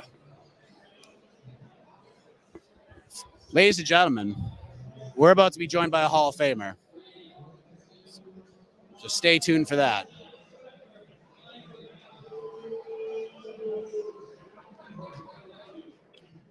I have been there. It was a while ago, but I have been there. Yeah, thanks for all the questions. You guys asked a lot of questions.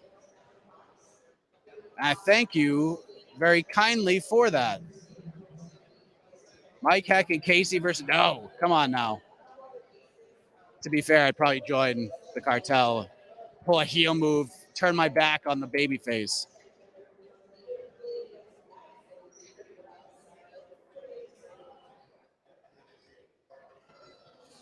I can't... This... Man, there's so many good questions here.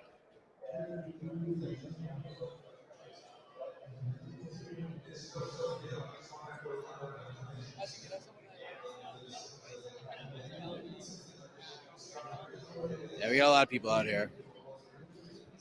Yeah, so we basically just woke up and we're like, you know what, maybe we'll stream this thing. And I think it's worked out pretty good. I hope you guys like this. And maybe next year we could make it even a little bit bigger. A little bit bigger.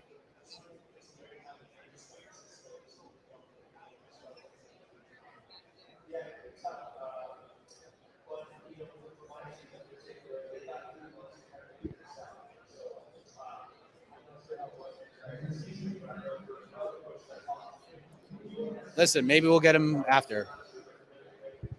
All right, so we're here in Las Vegas, UFC X, having some fun. Be here for a little while longer. And then I got to eventually get out of here and get ready to head to T-Mobile tonight. Hopefully some of you guys are heading out there as well. I got to tell you, I'm going to be looking pretty sharp tonight. Just a little spoiler alert. Got the new suit. I'm going to be looking pretty good.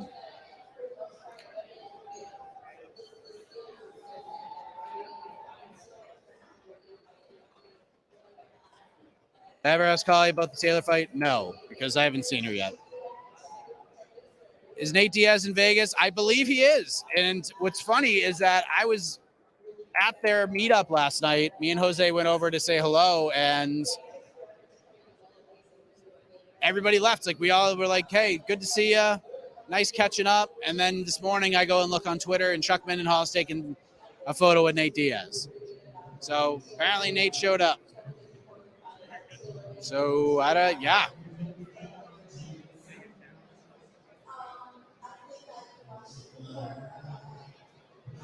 Good. Now we know.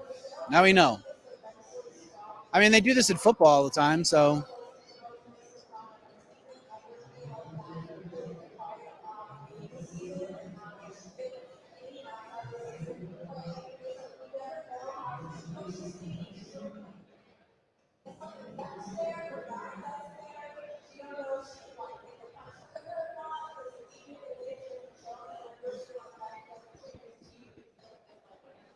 Interview Mark Colby. He was here yesterday. I don't think he was doing any interviews, though. Favorite commentary? I'm not sure what you mean by that, but I think John Anik is the best of the business. One of the best at all of sports. And you even saw him at the Hall of Fame. He did it. I mean, Bilal Muhammad actually tweeted this out that John Anik should host the Oscars, and I completely agree. How many press passes? We each got 2, I think. I know me and Jose were 2. I don't know if we would get any more than that. You guys, I mean, it's unbelievable. The comments just keep coming and coming and coming.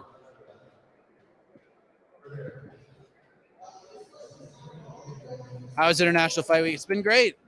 It's been great. Again, first time ever in Vegas. I picked a damn good time to come for the first time. If Max finishes Volk, is a rematch even needed? Yes, it's needed. Listen, I understand we want to see freshness and new things. Like, I get that.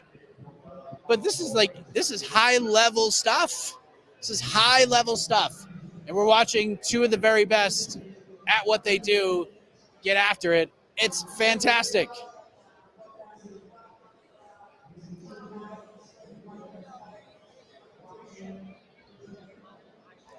Favorite division in the UFC?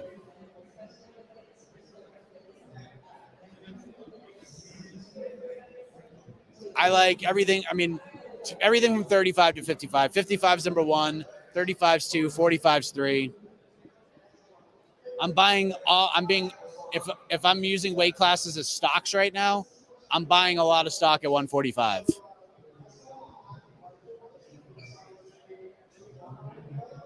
Is it just me, or is Alex Pereira much bigger than Izzy? He looks massive at 185. Yeah, he's a big dude. Thank you, Tristan. Best color commentator at the moment, Paul Felder. Paul Felder's done a tremendous job. They're all good, but Paul Felder's outstanding.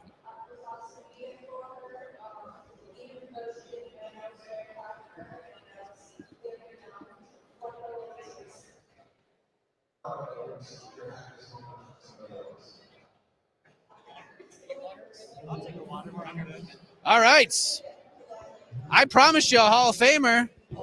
I promised you I promised you a Hall of Famer, and we got one. Cub Swanson, who just went in. What was that like, man? I saw you had a lot of people with you, the whole Swanson contingency behind you. Yeah. I mean, what a cool night. It was just cool seeing everybody all together. It was like things are almost back to normal a little bit. What was Thursday night like for you? I mean, it was a big moment. I kept downplaying it. You know, I really didn't invite a lot of people because I felt like a real jerk. I felt like if I told people, hey, will you come to this on a Thursday night in Vegas? It's not the most convenient thing. So I didn't invite a lot of people. I had to call a lot of people and say, hey, I really want you to be there, but I just wanted to thank you, you know. But it was very special. It was bigger than I thought it was going to be. I honestly showed up to the arena and did the little walkthrough, and I was like, oh, man, this is big. This is a lot bigger than I thought it was going to be. So that was a little overwhelming.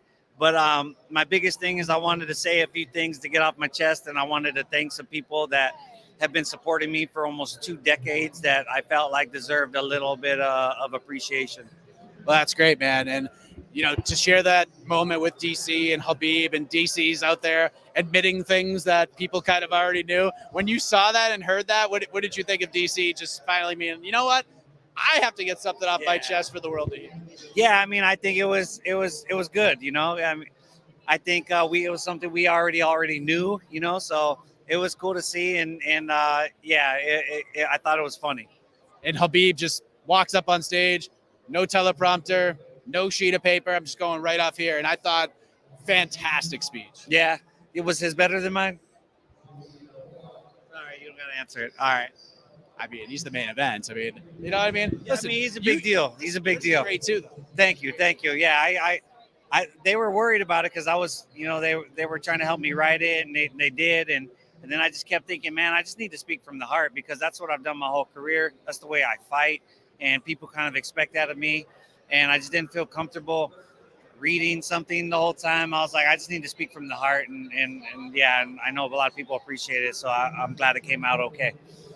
Cub Swanson, I don't know if you noticed this, but Max Holloway's on fire this week. The dude is fired up. He's ready to go when he fights Alexander Volkanovski later on tonight. Sure, it's a fight you're going to be paying attention to. Yes. What have you made of Holloway this week? Because, I mean, he's usually got some energy, but this week he's saying, I'm going to put this man away in 3 rounds or less. You know, it's hard. It's hard to believe it, you know, because I feel like they respect each other enough. I feel like the opposite is going to happen. I feel like they're going to measure each other, and there's gonna be spurts of great action, but I feel like they both know each other good. They both, you know, they haven't been able to finish each other in 10 rounds. So I think that there's gonna be a lot of like fakes and counters fighting, and I think it's gonna be a technical fight. Megan O'Leary on the red carpet on Thursday suggested that there should be an extra wing in the Hall of Fame, a WEC wing. That's her suggestion. Your thoughts on that? Maybe have a WEC wing to honor you guys. I mean, I know it's all under the same umbrella, but it took a while for you guys to actually come over and fight inside the actual UFC octagon. Yeah, I mean, I would love that. I especially, you know, the ones that really stood out, you know, because, you know, there was a lot of great fighters, but there was some amazing fighters that came out of it. But yeah, WEC wing would be amazing. I'm still telling them, like, come on, since we did UFC 200 with the gold, you know, let's do a WEC throwback fight, you know, and me and Uriah could fight on that one. Reed Harris was like, hey, I have a couple belts in the closet. We could fight an OG WEC title fight. Let's do it. You know, like I think, like, come on, tell me the fans wouldn't love that. That I don't care where that event happens. I'm going to it. I would not miss blue canvas, blue gloves, like bring it back, like one show on a fight night. Come on, that would be amazing. Where do we do it though? What arena? Yeah, I think Vegas. Palms? Like some small, like the smallish kind of room, almost like yeah, a little more intimate. Yeah, I mean, I think so. You know, but I mean, actually, that wouldn't really do it. It'd be a disservice because I think we would sell out T-Mobile. So I think we might as well, you know, do it at T-Mobile. I like where your head's at. Where are we at with this Uriah thing? Because I sat with him yesterday and he said that he ran into you and he's like, Colby, what are we doing here? And you were like, well, you know, I definitely want to do it, but we got to make sure things are lining up the right way, the weight cut is et cetera. Is that kind of where you're at right now? Maybe test a cut and then we'll yeah. I talked to the PI and we went over some stuff of how I could possibly make 35. But yeah, I mean, my biggest thing was I wanted to fight him in Palm Springs because we're building an arena out there. And if not Palm Springs, in California. And if not in California, at least in Vegas. But I would like California. I think the fans would appreciate that. So, yeah, but if they did a WEC throwback fight, then that would be, you know, so I didn't want to just like put that fight together. I think it needs to be built up. It needs to be on a big card. It needs to be an attraction. So I think that's a legendary fight in the making, and it needs to be done right. This is a tremendous idea that you're putting together, Cub. This is fantastic. What's the co-main event though? You guys headlining for a title. What's co-main eventing if you have the book here? Okay, well, we still got Cowboy around. I think we could get a couple guys like Benavidez and Wineland to say, hey, you know what? Would you guys do one more for this? You know, Condit. Condit. I think we could twist a couple arms for them to come back. I think the fans would love that. Where else are you going to get this, ladies and gentlemen? Where else are you going to get this? This is a tremendous idea, and I hope the UFC brass is watching this right now. If you're a WWE fan, they did like an ECW pay-per-view, one night stand. They brought it back old school. We need a WEC pay-per-view once a year. It was awesome. Yeah. It was awesome. It was like we let enough time pass. Yeah. They brought it back, and it was like you were 10 years younger. Yeah. Watching it. Yeah, dude, I would be almost mad that I'd be on the card because I'd want to be sitting front row and watch everybody do it, you know? Now we get it. Now we can make it an annual thing. You did the first one in the main event. It's not going to get any better than that. Yeah. Then you could be the guy in the front row. Man, they should be hiring us. What are we doing here? What are we doing here? Cub, appreciate the time as always. Congratulations, the Hall of Famer, Cub Swanson. Enjoy the fight tonight, my man. Thank you. Enjoy it. Awesome. Cub Swanson joining us. This is great. This is great. I like this. I like this WEC idea. Listen, I know that people have been talking about it for a while. All right. We'll go for a little while longer. Maybe another 20 minutes or so. Maybe we can get somebody else to come on in here. I know Jan Blachowicz was in here earlier. I think he might still be in here. Maybe we get him. We'll see. I'm gonna work on that.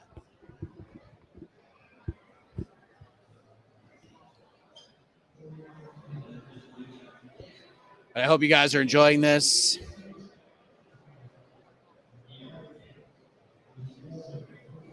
I'm enjoying it.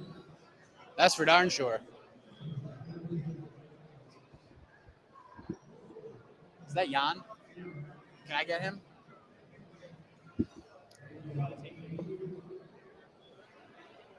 That's fine. All right, looks like we will see Jan Blachowicz over here.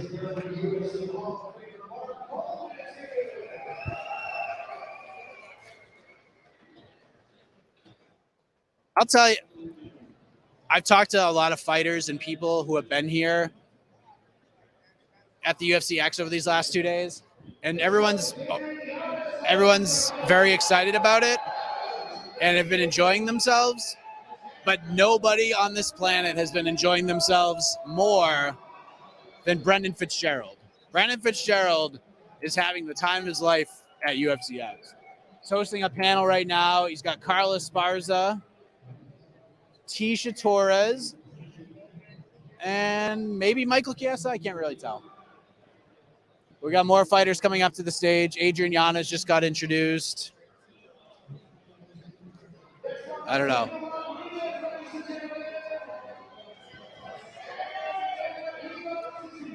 So one of my favorite things that people kept bringing to my attention last night was at the press conference, people were making lots of faces behind me when I was asking questions, and I didn't even really kind of realize it. And then people are sending me screenshots of it, and it's pretty hilarious.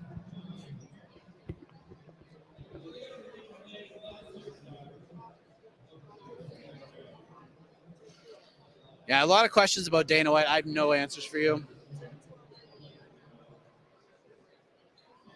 I'd be stunned if he's not there tonight, but who knows? He wasn't at the press conference. He wasn't at the ceremonial weigh-in yesterday. That's right, baby. So the stage is, at least to me, I mean, it's down. It's way down. But there's a screen over to my right, and you can kind of see what's going on. But there's Chiesa and... What kind of access does a press pass get you? I mean, some. I could be here. But I can't go like backstage or in the locker room or anything like that.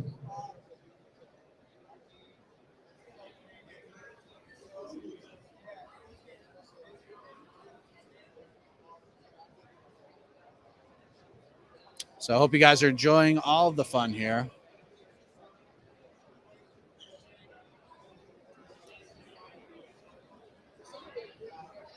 Work never stops, people.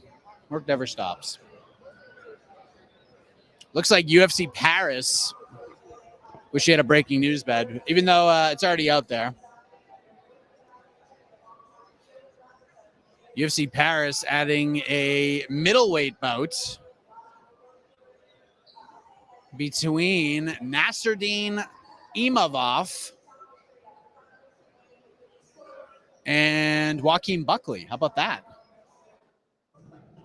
At UFC Paris, September 3rd, I think.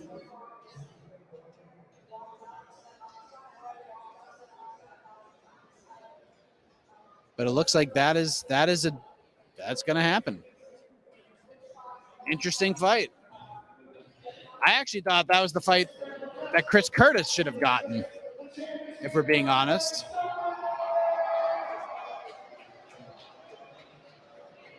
It's first reported by Le Sueur.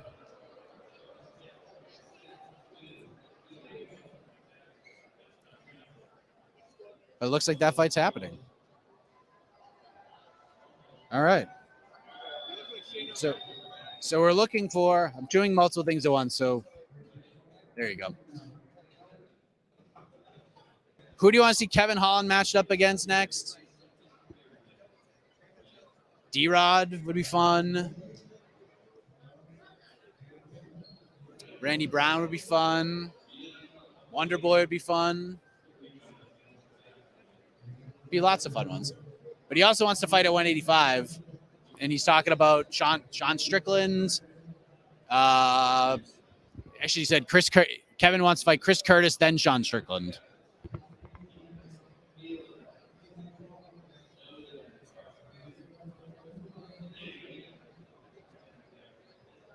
Wonder Boy, Kevin versus D-Rod.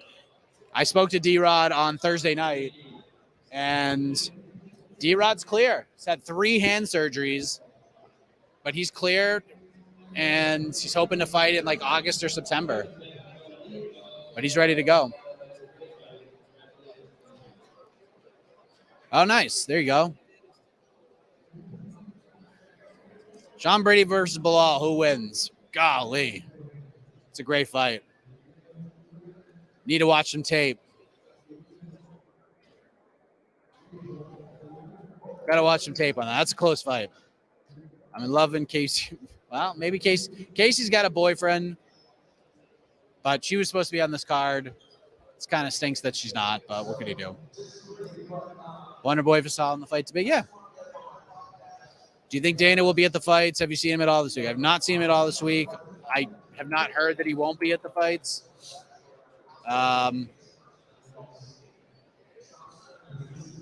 I'd be shocked if he's not there, but Gillespie versus the winner of Riddell Turner. I like Gillespie versus Gamrat, honestly.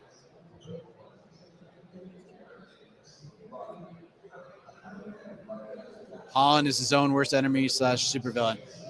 So, yeah, Kevin Holland kind of got a little bit real about all of that when I spoke with him yesterday, and he actually hates the superhero narrative. Absolutely hates it. He hates telling the stories because he doesn't want it to be depicted as superhero stuff when he's just like doing what a person would do, I guess. Oh man, here we go. The legendary Polish Power is here. Exactly. Jan Blachowicz, we're alive, my man. How are you? Good, thank you. How are you? I'm doing great. It's great to have you here. How are you enjoying International Fight Week? It's amazing, amazing event. I enjoy it. A lot of people, a lot of fans. Thank you. They invite me because I can meet him, talk with them, make photo with them. Yeah, I'm proud that I'm part of this. There we go. I know Yuri Prohashka is also here, and I saw him. We saw together before, in the hotel. Yeah, what are we thinking here? Did you guys talk? Let's do this fight. Are we're both on the same page here? Of course, I just say to him, hey, what's up? Hello. He said the same, and I say, see you soon. You know what does it mean, see you soon. Inside the octagon, I hope so. Yeah. So Israel Adesanya is getting ready to fight Jared Cannonier. You, of course, have spent 25 minutes with Israel Adesanya. I feel like Cannonier is going to make this fight way more competitive than people are. With Cannonier. Yeah, and you spent time with him too. Yeah, of course. So you fought both guys. Yeah. What stands out to you about this fight? I'm excited. It's going to be a good fight, good matchup. I think that Adesanya got more tools to win this fight. But if Cannonier, I don't know, uses a lot of pressure and he uses his boxing skills, maybe he will win the fight. There you go. Yeah, it's a great matchup. Of course, Volkanovski, Holloway 3 is a good one. Max Holloway's fired up this week, Jan. Have you noticed that? Have you noticed a little change in energy for Max Holloway this week? I don't know because I don't see what's happened. I was focused about my job, so I don't see him in this week. So I don't know what it is. But that's gonna be also great fight. Great fight because when the Volkanovski and Holloway fight, they always is guarantee of good fight. Another big fight coming up in your division later on this month: Anthony Smith versus Magomed Ankalaev. Fight you'll be watching very closely. Your thoughts on that match? Oh, Ankalaev is very tough, but Anthony Smith, he's got second life. Right now, he's also in good shape. So I'm curious what's going to happen. But, for me, it's 50-50. What I think the Ankalaev is going to win the fight. How confident are you that his first title defense, that you're going to be the guy who gets that phone call? How confident are you that happens? They have to do it, They have to do it, and they have to do it in Europe, because Europe deserves for this fight. I deserve, he deserves, he won this fight. I hear that he say my name yesterday somewhere here, so that he would like to do this fight. So yeah, and if UFC do it in Europe, in Poland, in Warsaw, 6,000 people are gonna watch it live in National Stadium. If they will do it, 60,000. If they will do it, I promise you, the 6,000 people are gonna watch it. What were the for those who aren't really aware or familiar with what crowds are like over there? Maybe they haven't watched KSW events and seen just how ruckus it gets over there.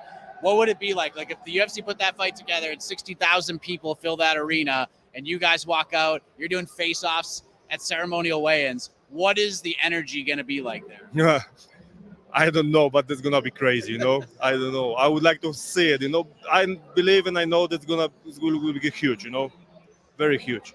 Yeah, it'd be a massive thing. So, Jan, you're the man. Thank you. Thank you for stopping by. And I assume you'll be at the fights tonight? Yeah, of course.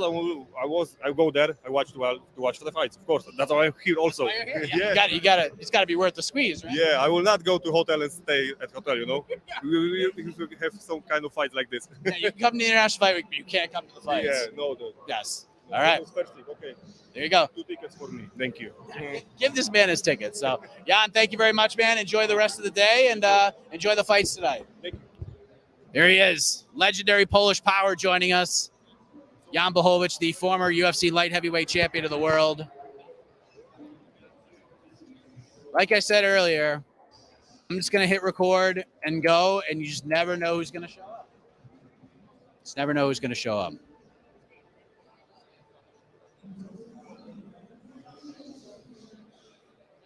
All right, I'm looking around, see if there's anybody else. I'm going to go for another 12 or so minutes because I'm not on the East Coast. I'm looking at it, I'm like, oh, it's only 12:30. I can do this for a while. And then I realized it's actually like 3:30 Eastern time. And I need to get back and take a shower and just get absolutely snazzed up. Absolutely snazzed up. I'm gonna look pretty good tonight. Watch out. There's some blue going on, I'll tell you that. There's some blue. You're welcome. Workout routine. I just lift heavy as possible. Monday is a heavy chest day. Bench press. Incline bench press. Decline bench press.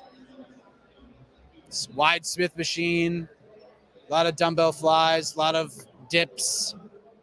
Wide dips on Mondays with the chain and the 45-pound weight. Tuesdays back, Wednesdays arms, Thursdays shoulders, Fridays back end arms, and then Saturday I just run a lot.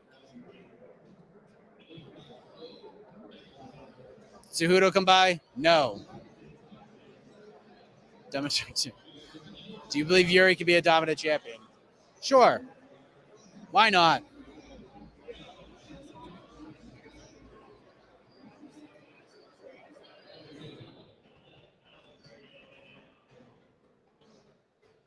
Is there going to be a live post show? Yes, there will be. Is there going to be a live People's Pre-Fight show? Yes, there will be. I will not be there for that. I will be there for the post-fight show. Mike, do you believe they'll announce Jones Stipe fight this weekend? I don't know. Maybe.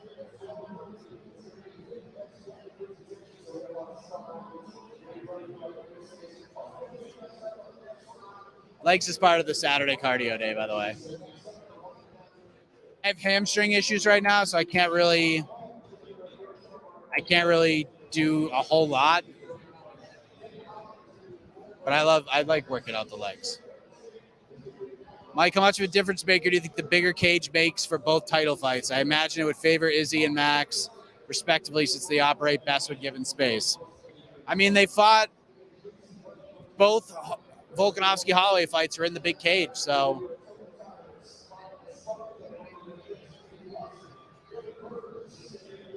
pretty sure the second one was. I don't think it makes much of a difference.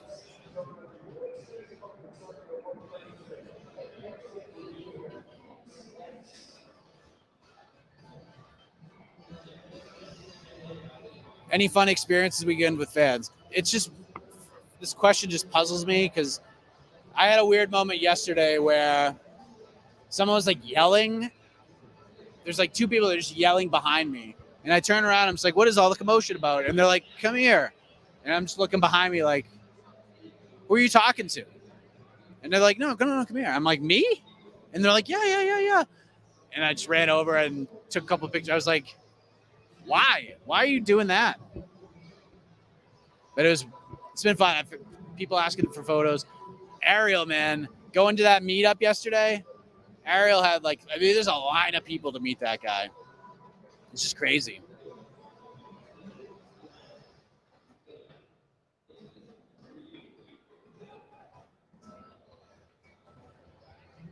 No, I'm not on the juice.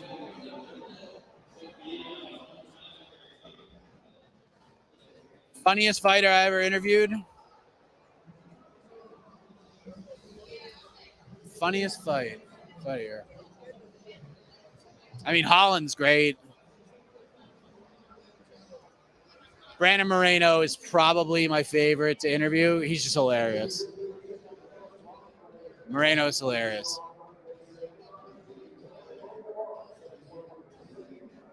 You got everything done? Pac-12 is done, yes. Are we allowed to entice fighters with drinks? No. I wouldn't anyways. How do I see Strickland Pajeda going?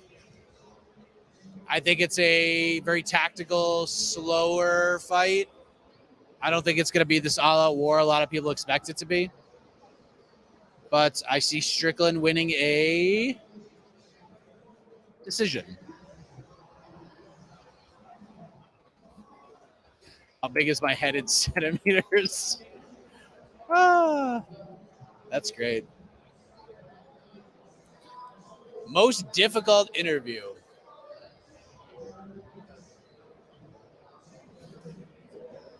There's some tough ones. Dominic Cruz is always it's not difficult. Dominic doesn't mess around. He will basically interview you.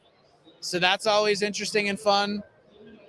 Robbie Lawler is always a tough interview because he's just the most humble guy on earth.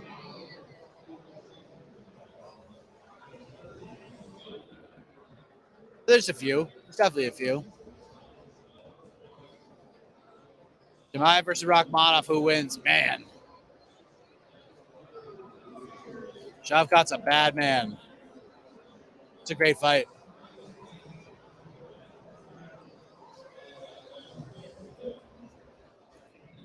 Eight-minute miles are better. I usually do. I'm a spurt runner. I like to run fast.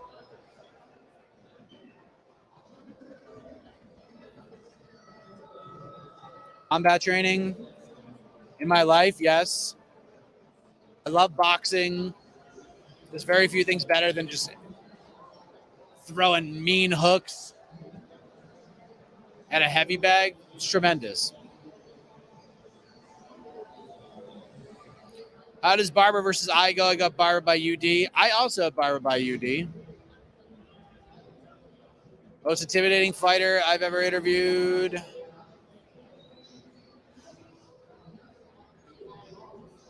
Maybe Francis, but he's also the nicest guy ever. I would say Uriah Hall's tough. Because you have, like, if you don't ask him the right questions, he will just end it. And yeah, but last time I interviewed Uriah, I actually I got like almost 50 minutes out of him. Would you rather be stuck listening to Robin Black break down Conor? That's funny. Strickland gets a KO tonight. That could be the UFC's worst nightmare. I'm telling you, man, Adesanya is okay with him being sort of out-talked on the microphone because he is the biggest winner out of all of this. No matter what, all signs were pointing towards Adesanya versus Pajeda, right? That's the direction we're all trying to go, right? Remember that? And then Strickland has come in and kind of just changed his momentum. So now no matter if Adesanya wins tonight, no matter what happens, he's got a massive fight ahead of him.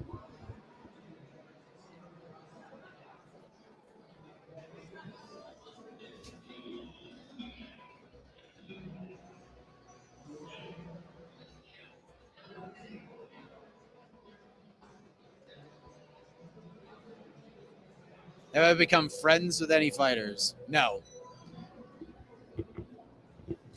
I have like really good relationships with them. Have I I think the one time I ever like actually hung out with a fighter, UFC Boston, was covering that card. James Lynch hit me up and was like, "Hey, you want to go out to dinner?" And we went out with one of the coaches from Rufus Sport. And Gerald Mearshart was there. That was the only time I've ever like actually hung out with a fighter. But you saw me, you saw Font and Cater over here. We have a really good relationship. Known those guys for years.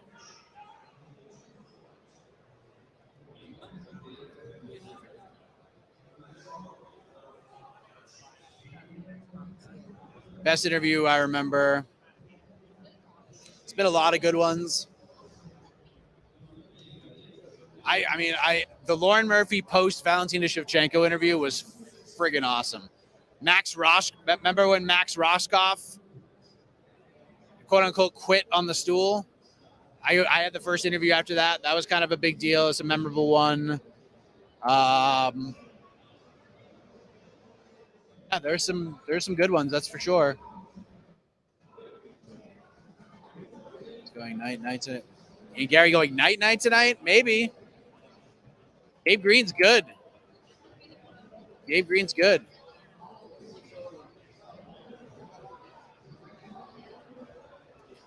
Which fighter under 25 in the UFC do you think has the highest ceiling? I'm going to throw Sarukian in this mix. I know he is exactly 25.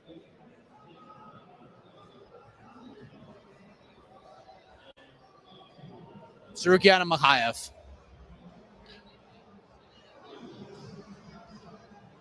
All right, we'll take a couple more. I think Sugar Sean's going to lose. Had more doubt in him than I ever have. Not best thing to say. He'll go to decision with Pedro. Normally he's all about the KO, and he's been hesitant in interview. Pedro's never been finished, so teared up in that Lauren interview. The Lauren interview is sick. It's so good. Just hearing her be like, yeah, I had this whole plan the whole time where I was like, I'm just gonna be tough the whole time. And then she got cracked. She's like, oh, this is a stupid idea. And then saying like, I think I figured out timings of these counters I could do. And the first time she tried to throw it, Valentina was ready for it. She's like, nope, can't do that. It's just a great interview. It's just complete honesty. Just looking at it from just a realist perspective. It was crazy. Does the fight between Holloway and Volk play out differently at 55? No. Open scoring and fighter pay are overblown issues. I disagree with the second thing. The second thing we don't talk about enough, if we're being honest. Open scoring, yes. Those two words together, back to back, actually make me cringe a little bit at this point.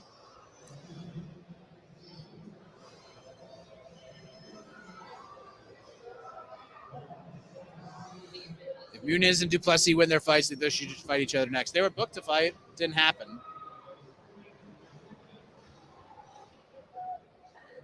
Is Vettori underrated? Yes.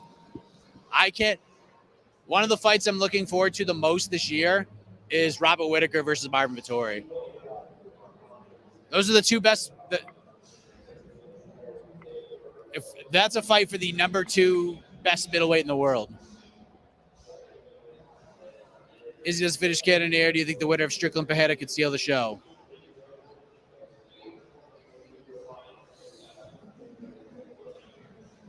I don't think so. I'm not sure, like performance-wise, because I think Strickland's going to win by decision. I think Adesanya's going to win by decision.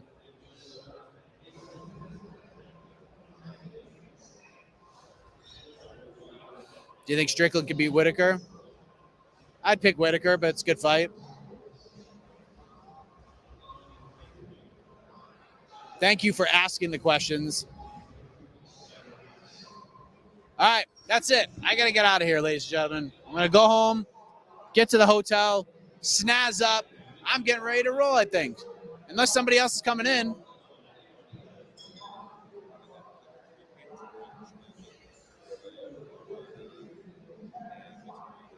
Right now? We're not stopping, baby. We're not stopping. Yeah, we're not stopping. We're going to keep going, baby. Thank you. Thank you for that information. I think you will be happy with the decision to stick around for a little while longer. Because the names I'm hearing are walking into this part of the building. Get ready. Get ready.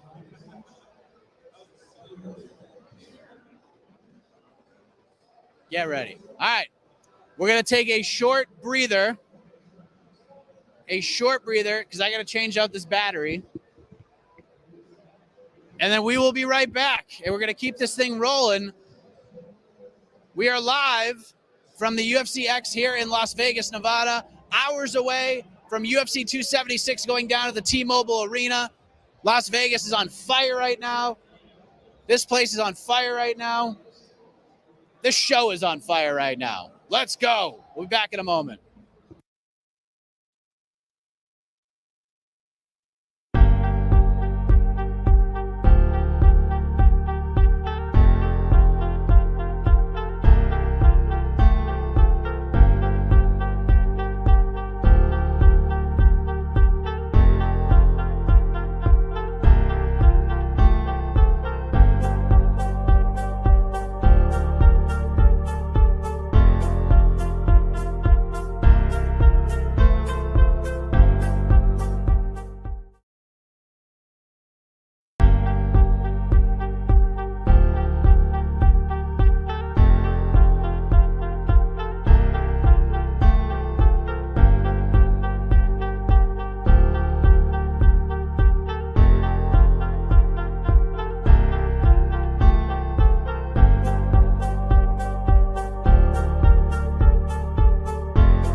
All right, welcome back, everybody. Live from Radio Row here at the UFC X Fan Expo, Las Vegas, Nevada. We're going to keep this thing rolling for a moment. Of course, UFC 276 kicks off very soon.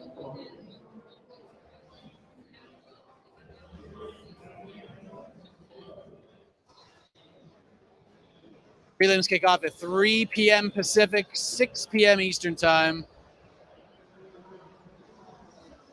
I'm gonna stick around as long as, so I would assume the People's Pre-Fight Show will go down 2:30 PT, 5:30 Eastern. That's what I'm assuming. So yeah. But thank you all. We're waiting for some more people to come in, some big names.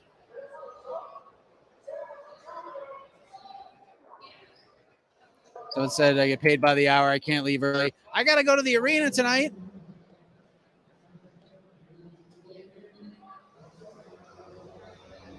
What's available there for fans? Are there fighters for autographs? Yes. So to my right, there's like 4 setups. You just wait in a line. There's 4, 5, 6 fighters sitting across the stage, and you just walk up to each of them. You take pictures. They sign autographs. Talk to them. It's cool. Then there's panels. There's other like individual meet and greets with fighters. It's pretty cool. This place is gigantic. There's so much stuff in here. Punching bags. There's weightlifting equipment. There's places to get massages. UFC gym, PI. There's a F It Friday food truck, which I haven't seen what they're actually selling in there yet. But I'm sure it's all delicious stuff. I got to go to the arena, baby. Not yet. I have a little more time. I just want to shower and relax a moment, but now we're not going to be able to do that. And I'm fine with that. Let's go. Steven Seagal, pound for pound, if murder. Golly, why did I put that up there? Next year, we all going. That's right. You should do that. We should do a live show next year. It's exactly what we should be doing. We should be doing BTL live.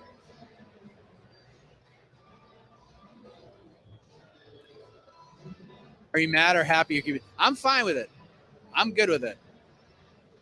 I was only going to stop it kind of early because, like, I got a bunch, and if it was going to be like another hour or so before we got any more fighters, then I would go back and get ready to go to the arena. But now that we're getting some more peeps, let's go. Plus, we got People's Pre-Fight Show at 2:30 Pacific time, 5:30 Eastern.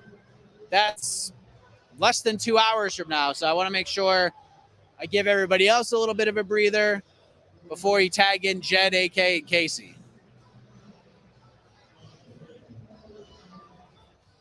I think Uriah Hall climbs the ranks again to fight Izzy. I'll tell you what, man.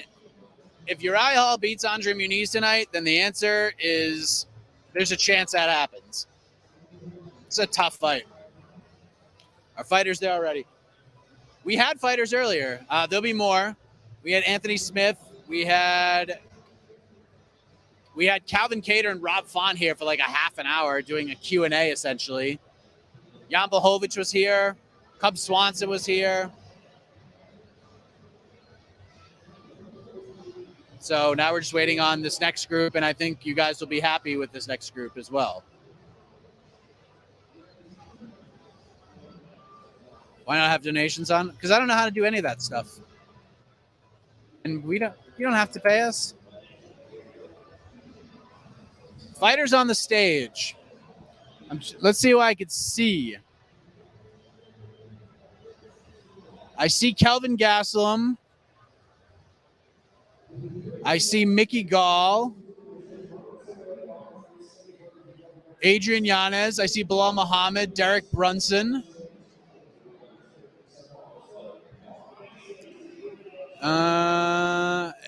It's kind of hard to see. There's a lot of people. They're blocking it, but I can't really tell. Funniest thing is, so when they bring these fighters on the stage, they bring like an MC out to actually like get on the mic on the loudspeakers to introduce each fighter, and you hear the reactions from the fans for all of them. And some are like, "Yay, woohoo!" Some are like, "You golf clap." You just do the golf clap, and you just tapped in for par after missing a birdie. And then Davison Figueiredo gets announced, and he got booed. The man got booed.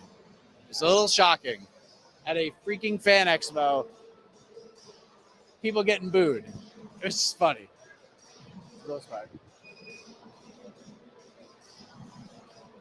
Is Shab here? No, I have not seen Shab. What's up, guys? In which division would love to fight if you were a fighter, and who would you love to fight most? I don't know.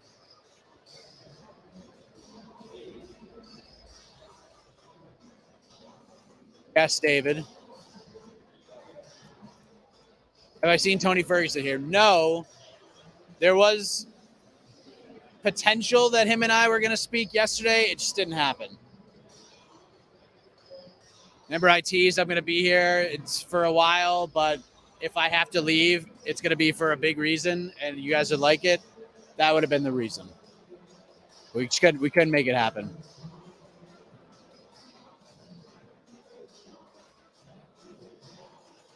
Do it live show next year. Yeah, I would do live shows every day. How far am I from the hotel? 15 minutes.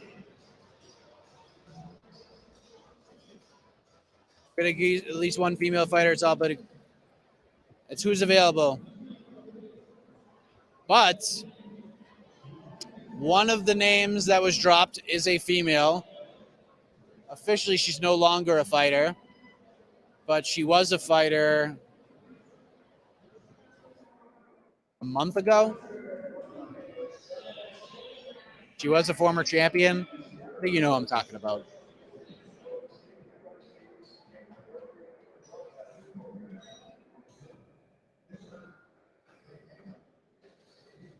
As Habib mentioned, should Cain Velasquez be in the Hall of Fame?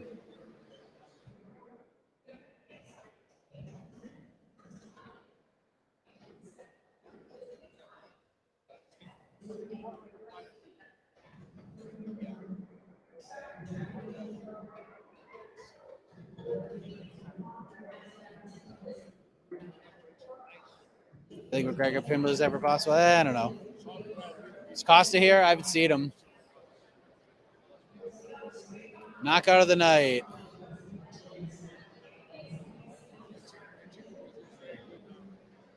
Who did I pick for that?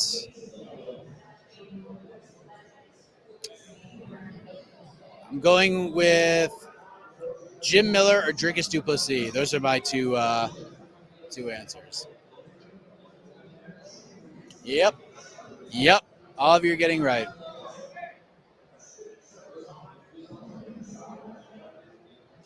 Do I think Islam Oliveira will happen this year? I don't know. I'm 50-50. I told myself I do yard work once this is over, so we want to keep going all day. That's amazing. You're gonna have to mow the lawn at some point. Cannon Air. Yeah.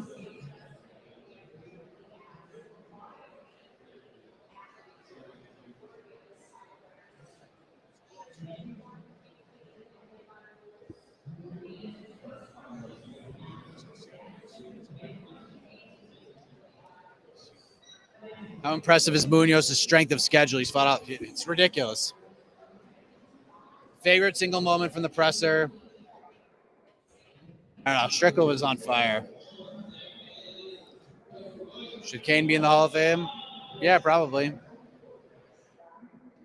Food options nearby. There's like little vendors. There's some street eats booths, and like I said, there's an F It Friday food truck.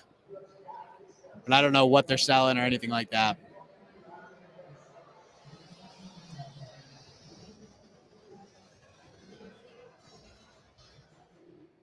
We're just waiting for some of these fighters to come on over. I think UFC PR is literally going to get them right now.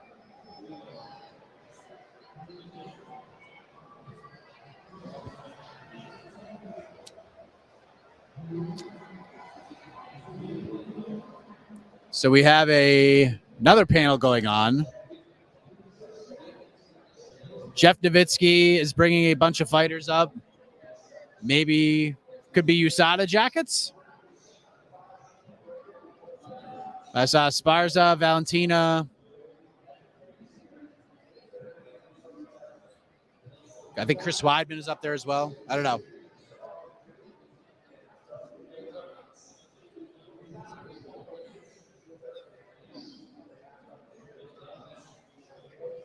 All right, we got somebody coming.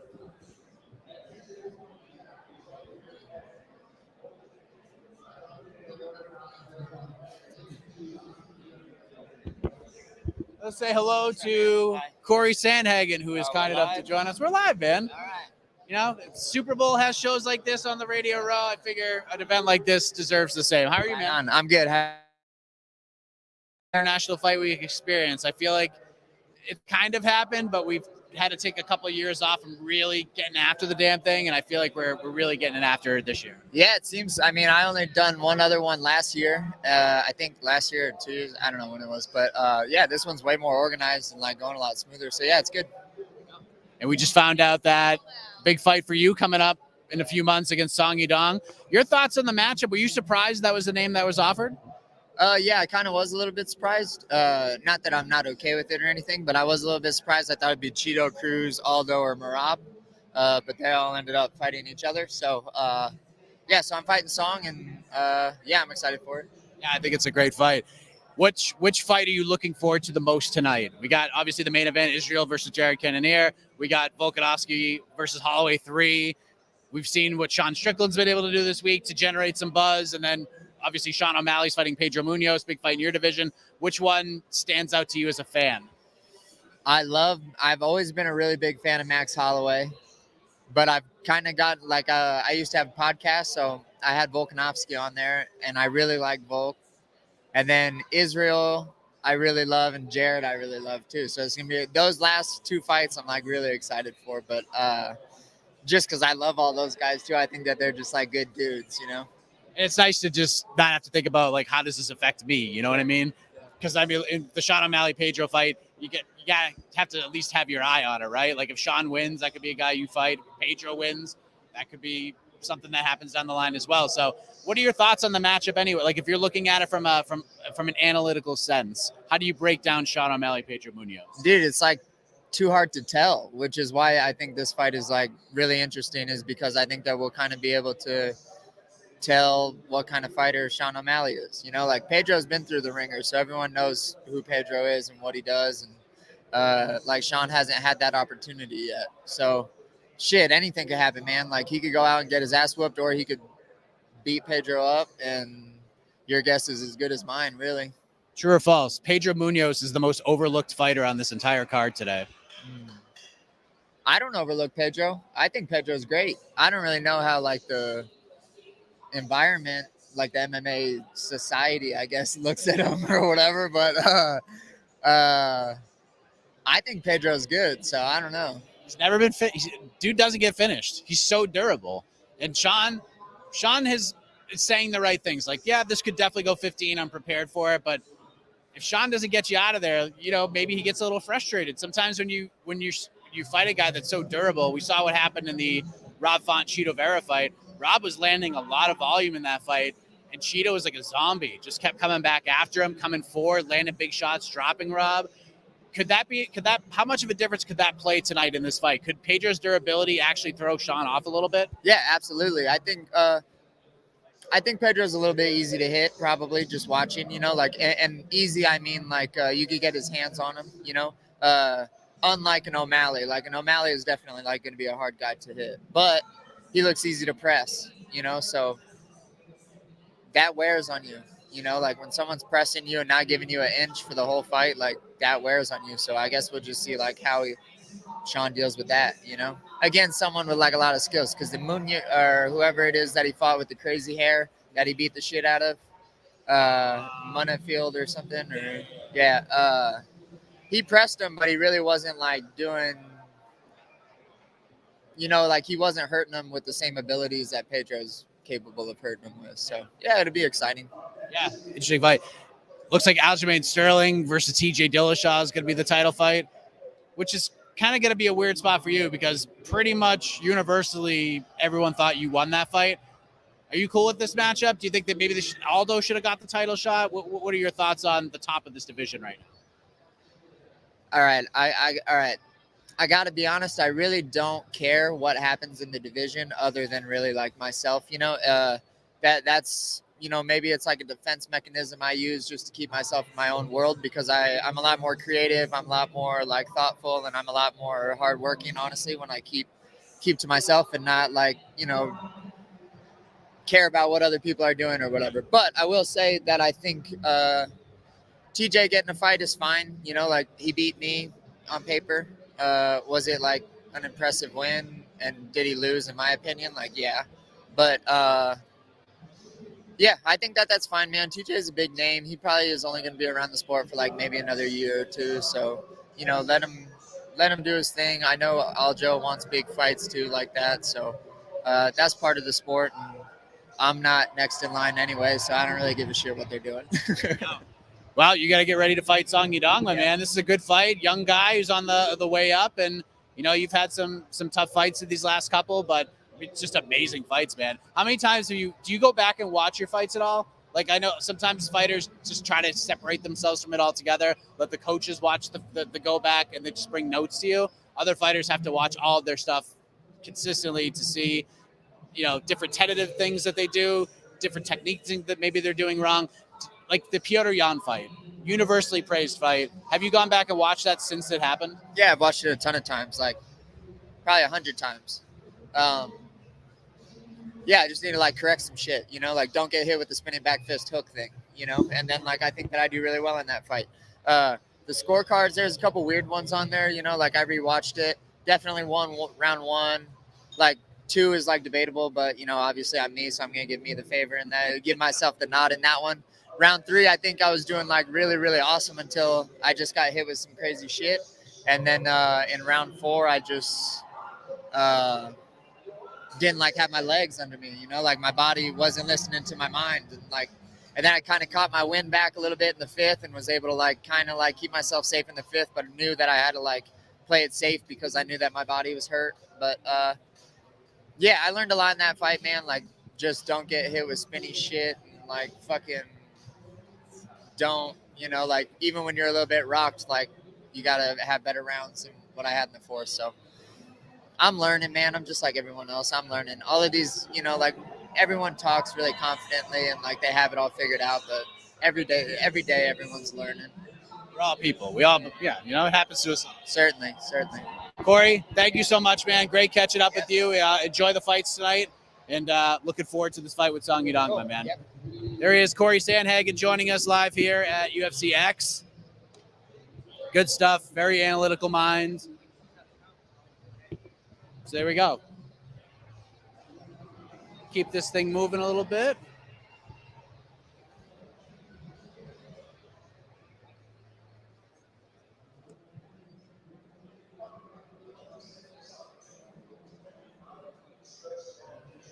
All right, we are still here. The original plan was we're going to do this for an hour, and we're approaching 3 hours.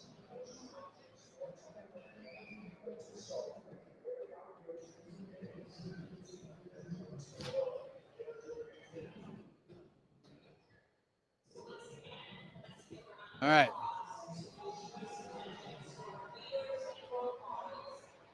Got about maybe 20 minutes.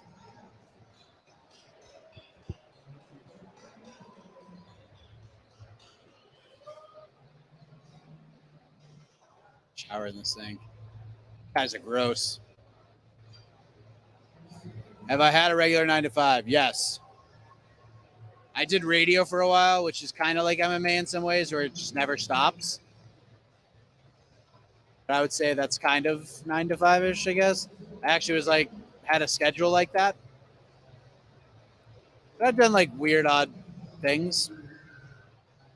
Like everybody else. Worked at Dunkin' Donuts before. I worked other places. The odds, Mike's big outfit. No top hat and cane. Me looking like a game show host.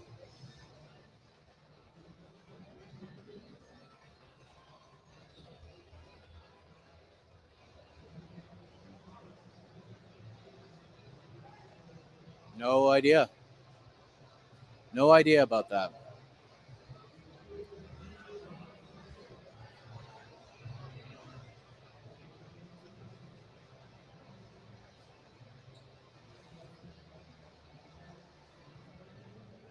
All right. Keep the questions coming, people.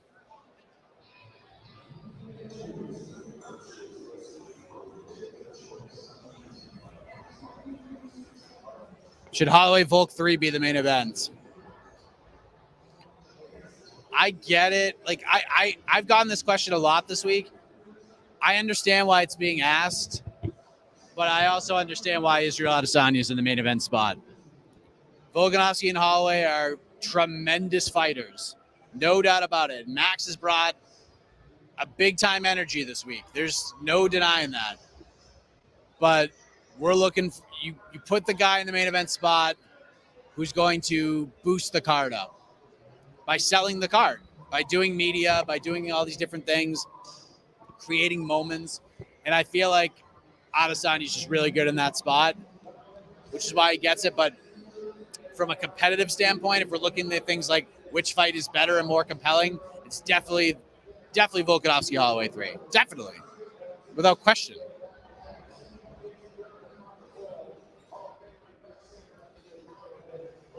Oliveira Volk, if he wins. Dana wants Islam Benny. I actually don't mind that idea at all. The back fit, yeah. There's PFL had some good knockouts. Most famous person you've ever met, mine is Robin Williams and Anthony Hopkins. Wow, those are good ones. I met Ric Flair in an elevator in the Bahamas once. And I played blackjack when I was 18 years old on my senior high school trip with my buddies. Nassau, Bahamas with Rob Lowe. True story. And I sat at the end of the table.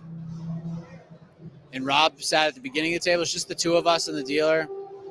And I had to make moves that won Rob money and lost me money because I'm a team player, damn it.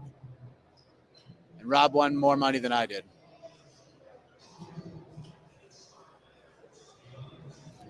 Let's see. How do you keep your scalp, boys? Just walk outside in Vegas. Very easy.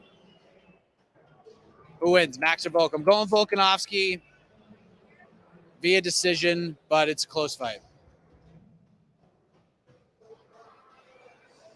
Are you jet lagged? No. I actually like PT. I like the Pacific time zone. It's nice. Like I'm looking at the clock. I have to think about it every day that I'm here. It's 1 o'clock right now, but I have to think like from an East Coast perspective, it's 4 o'clock. So now I'm like, yeah.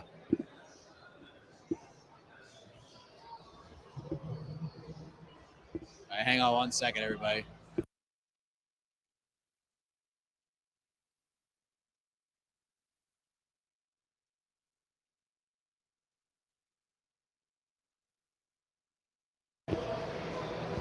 Okay, so trying to get an update here.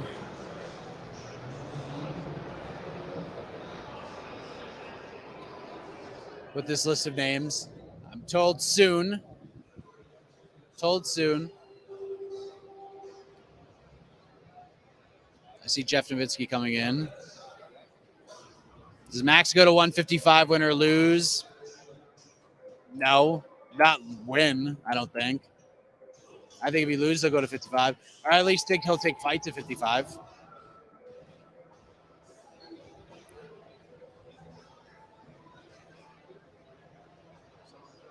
It's Gabriel Green being overlooked. Ian Gary's very hittable. I feel like Green's good, man. This is a good fight. It's a good fight. It's good matchmaking.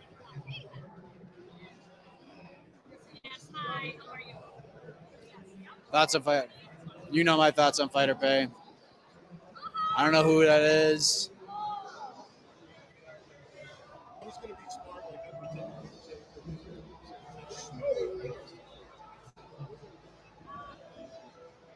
Audio change briefly?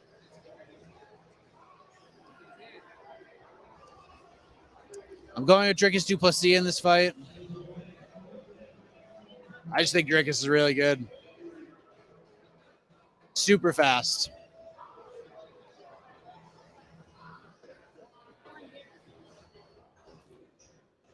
I was gonna shave her down a little more, but I don't think I'm gonna have time for that. But that's okay. That's okay. Jose Youngs is gonna have to be a hero here tonight. Because he's probably gonna get to the arena before I do, and he's gonna have to get me a nice spot.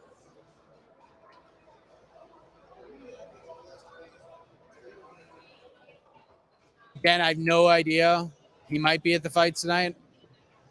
I'm not really sure.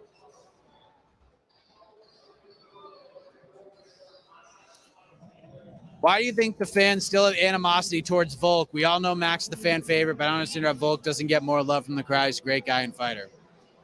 Volk has been a guy who's been able to turn fans around with his performances, and I feel like he's got the chance to do that tonight. Because he was getting, I don't think he got really the hero's welcome when he was fighting Brian Ortega, but by the time that fight was over, Volk was the fan favorite. I don't think the UFC could leave the lightweight strap vacant before moving on from Charles. I think in October, we're going to see a lightweight title fight. And I think Islam Makhachev will be in that title fight. I just don't know if it's going to be against Charles Oliveira or Beneil Dariush or somebody else.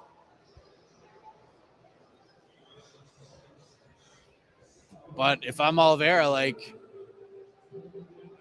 I'm not in a rush to go to Abu Dhabi.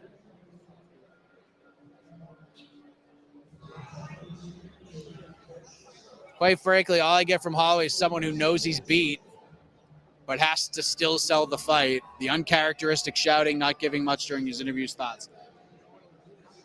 Listen, Cater was sitting right next to me, and I said the last time we saw Max all fired up like this is when you called him a freshman. And we saw what happened in that performance. Let's see.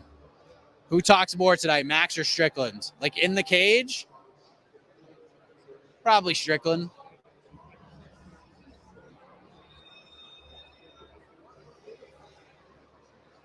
Say what you want about Ali. He's a hell of a manager. He should listen. That red carpet on Thursday was full of Ali's guys. So you can feel how you feel about the guy, but he put his fighters over in a big way Thursday night. They were all there. Almost the entire, from Cejudo to Brendan Allen, were all there. So, yeah, you're absolutely right.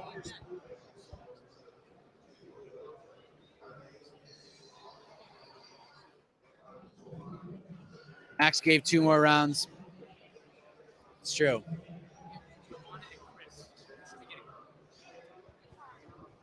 All right, so we got 2 people coming in. Hopefully we'll get both of them before we get out of here. Both of them former UFC world champions. One still a fighter. One no longer a fighter.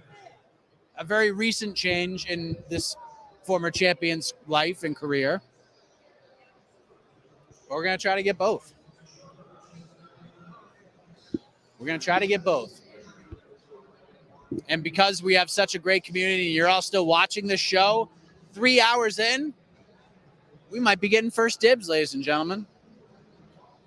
So get ready. All right.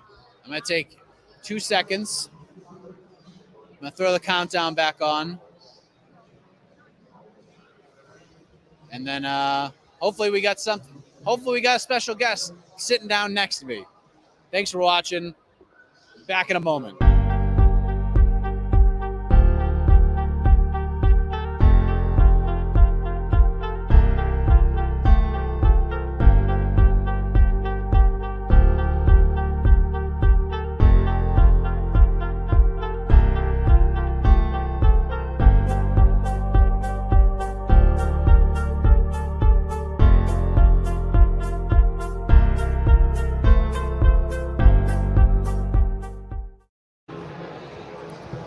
Welcome back, everybody. We're live at the UFC X Fan Expo, Las Vegas, Nevada. We're less than 2 hours away, baby, from UFC 276 going down the road here at T-Mobile Arena. We're live here for another 15 or 20 minutes. And then we're going to get out of here. I'm going to head back, get all nicely dressed, if you will. Head over to the arena, and then as that's happening, right around 5:30 Eastern, 2:30 Pacific, we will have Jed Meshew, A.K. Lee, and E. Casey Leiden getting you ready, answering more of your questions, getting ready for the fight. So we are awaiting, I believe, 2 special guests, 2 former champions, 1 former fighter, 1 still fighter. Well, the 1 still fighter is trying to make a absolutely incredible recovery from a horrific injury that happened about 15 months ago. I think you know what I'm talking about. So we're just waiting on that. Hopefully we get them soon, because we still got a little bit of time, but not much. 1:30. 4:30 Eastern, we're going to get out of here no matter what. We have to. 1:30 p.m. Pacific.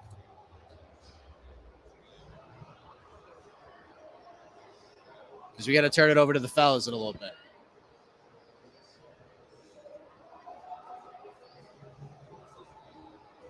I hope you guys are enjoying this. Didn't expect this to go this long, but here we go. We're just getting after it.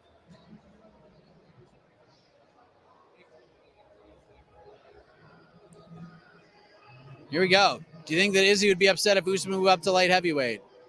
Probably not. Timer kind of, you see that? That's a sweet little countdown. Usman isn't going to light heavyweight. He says he does. I mean, listen. Usman also thinks he's boxing Canelo, and he's not. So it's all right. Sometimes you just say things, and that's something you just kind of say. Izzy versus Usman would be interesting. I don't think it happens. Happy birthday, AK. A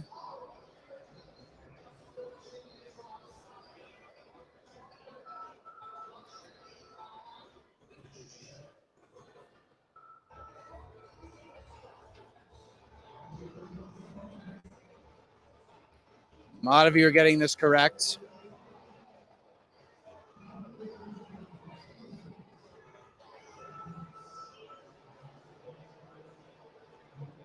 Not true.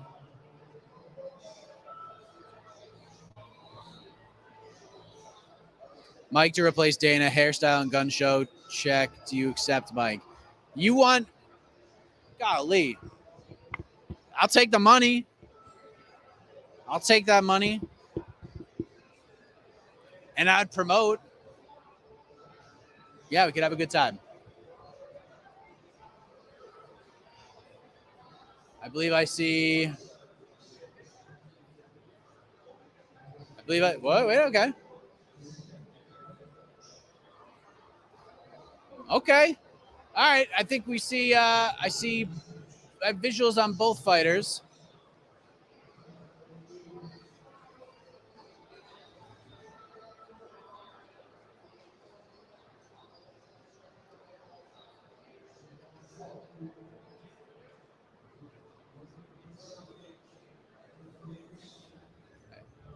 We got one coming over.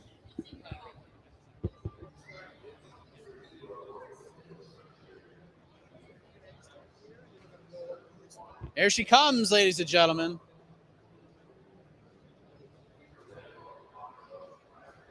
With a new jacket. Look at this. Are we live? We are live. We are live. But she's eating some chips. It's all right. Yoani and Jacek, welcome to International Fight Week. How are you? So good. Busy, but good. Yes. Hey, guys. Oh, it's there. Yeah. We'll look in here. They still see you. Yoani is here. Tell us about this new jacket you have on. I got new jacket. USADA, right? Jacket is a jacket. No, I got the USADA jacket. I've been tested 50 times, and I got the jacket. There you go. Even after the career is over, you're still getting stuff from the UFC. That's great. Probably I'm still be testing. You know, they will still testing me. Yeah. You're staying in the pool? I'm still under the contract. I'm retired, but I'm still under the contract with the UFC. So, yeah. All right. How has life changed since the official retirement? And you were out for a while. You were enjoying life, right? Tell me. I don't have time to sit and think about it.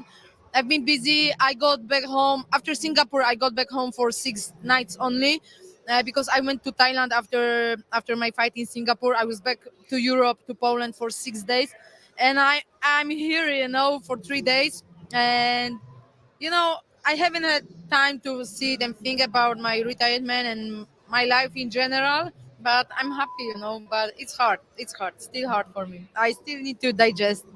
So you don't even feel retired yet, do you? Right? Huh? You don't even really feel retired, right? Yeah, I don't feel.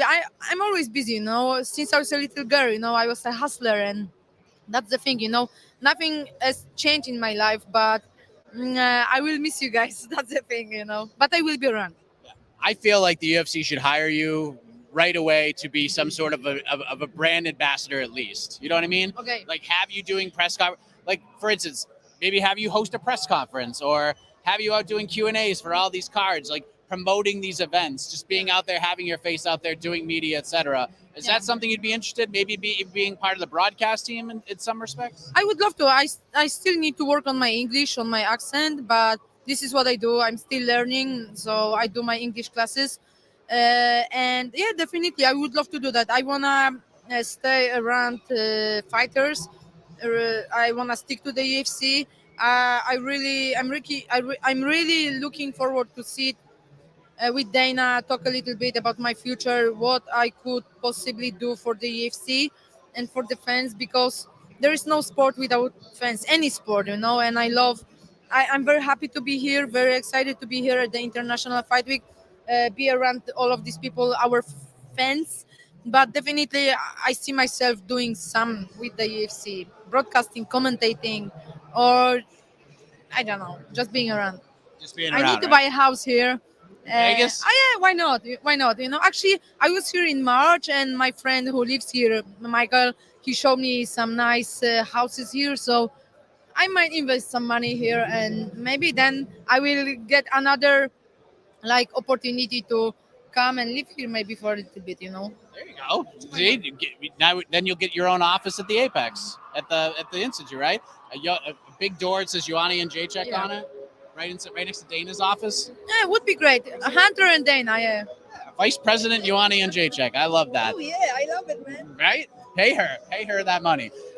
UFC 276 going down tonight. Big events, T-Mobile Arena, card is stacked. What fight are you looking forward to the most tonight? Man, I'm so excited. I was at the weigh-ins yesterday, and it's amazing. I know there is there were so many people because of the International Fight Week, but it always feels different fighting here in Vegas. It's the home of UFC, and it's always good to be here. I remember my fight with Weili Zhang from 2 years ago, and it was amazing. So the fans always deliver in Vegas, so it's amazing. But this card is amazing, and the whole card, the prelims, main card. Of course, I'm looking. I think the best fight on this card is Max Holloway and Volkanovski. I'm super excited. I love both of them, and I can't wait what's going to happen tonight. Of course, I'm cheering for Pedro Munoz, but I love Suga. It's hard for me. I don't like to predict the fights because I'm very good. I'm good with all of the athletes. Most of them. There is one person I really hate in the UFC, but I love all of them. And it's hard. And I know it's always 50-50. One punch, one submission can finish the fight. So, but I'm super excited. I can't wait. It's just a great night of fights. Love the co-main event. Max Holloway bringing that energy this week, Joanna. Oh yeah, I know. It's good to see him back. It's good to see him back, and he seems very happy, very ready. But Volkanovski ain't joke. He isn't a joke, and he's the champ for a reason. Super humble, super nice guy, super talented. Man, I don't know. It's hard. Don't make me predict the fights. I just want to sit there and enjoy. I will be full of emotions. Definitely, I get nervous when I watch people who I really admire when they're fighting. Yeah, I feel like Pedro's just being completely overlooked tonight, which more than maybe anybody on the Pedro Munoz. Pedro Munoz. I feel like He's so talented man. He's such a hard worker, great husband, great father, great role model, a good teammate. And Suga is the man. He has got all this attention. He deserves that. But Pedro Munoz, he's a tough guy. He has been in this business for years, and it's going to be an interesting fight. Everyone wants to know about the one person you hate. I think I know who it is. Oh, let's not CC. talk about people who I really don't like. Fuck it. Does it rhyme with Schmolby Schmubby? Huh? Does it rhyme with Schmolby No, Schmubby? it's not him. Okay. I mean, that's the thing. They're watching live. They're like, do tell. I think we all know who it is. I think we all know who it is. So someone suggested that your official title for the UFC should be Vice President of Violence Operations. Oh, nice. I love it. Whose idea is it? Someone chimed in. We're trying to figure out a position Nice. for you. It's So good. there you It's go. good. The VP of Violence, Jacek. Or I can do one more fight for baddest female MF, Oh, yeah? So you would come back for that? If they did, they did another. I'm retired, but maybe in the future I would fight for the BFMF. All right. Who do you think that fight would be against, though? I don't know. There's not that many BFMF real OG female fighters, See, there we go. We're creating some great ideas, some great content for the UFC over these last couple of days. Cub Swanson suggested that we should do a WEC card. Yeah. Like throwback to the old WEC days, just old WEC fighters, blue cage, everything. And now we're gonna do the I can go without runs, without time, my condition is always good. So for me there can be no time, no runs, we can just go over and over. What an energy you bring. You put everybody in a better mood, Joanna. I gotta say Thank that. you. Good to hear. Yeah, look at me. You just boosted my energy. Like fans, that's why I haven't fought for a while, because there was no fans at the arenas, in the arenas. So they always bring me this energy, give me this energy. So I'm very happy. Every morning I wake up, I'm like, even it's the worst day in my life, probably, I don't know. I'm always like, no, it's going to be the best day of my life, and I'm trying to smile. And I wish you good energy, guys. Absolutely. Every single day. Doesn't matter how hard it is, you can change it. There you go. Enjoy the fight, Joanna. You are apparently everybody wants to talk to you, and I don't blame them. So thank you very much. The former UFC strawweight champion of the world, Joanna Jędrzejczyk, the future vice president of violence operations. What? You want me to keep the jacket or no? She took the jacket. See, people are like, I know, that's why. Okay, I keep the jacket. yeah, you got to show off the jacket. Just another award to add to the collection, Joanna. Guys, I love you. Enjoy the show tonight. And I love you. See you then. Yes. There you go. Joanna Jędrzejczyk. This is my phone. That is. Take it. Don't be taking my phone. Are you crazy? Sheesh. Good stuff right there from Joanna Jędrzejczyk. One more guest coming up, ladies and gentlemen. One more guest. Maybe two. Maybe. We'll see if time will permit. But I'm excited. I'm excited for this conversation.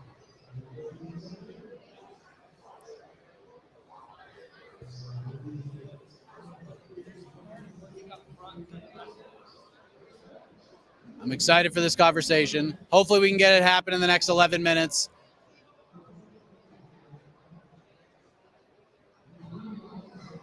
But keep the questions coming. Keep the questions coming.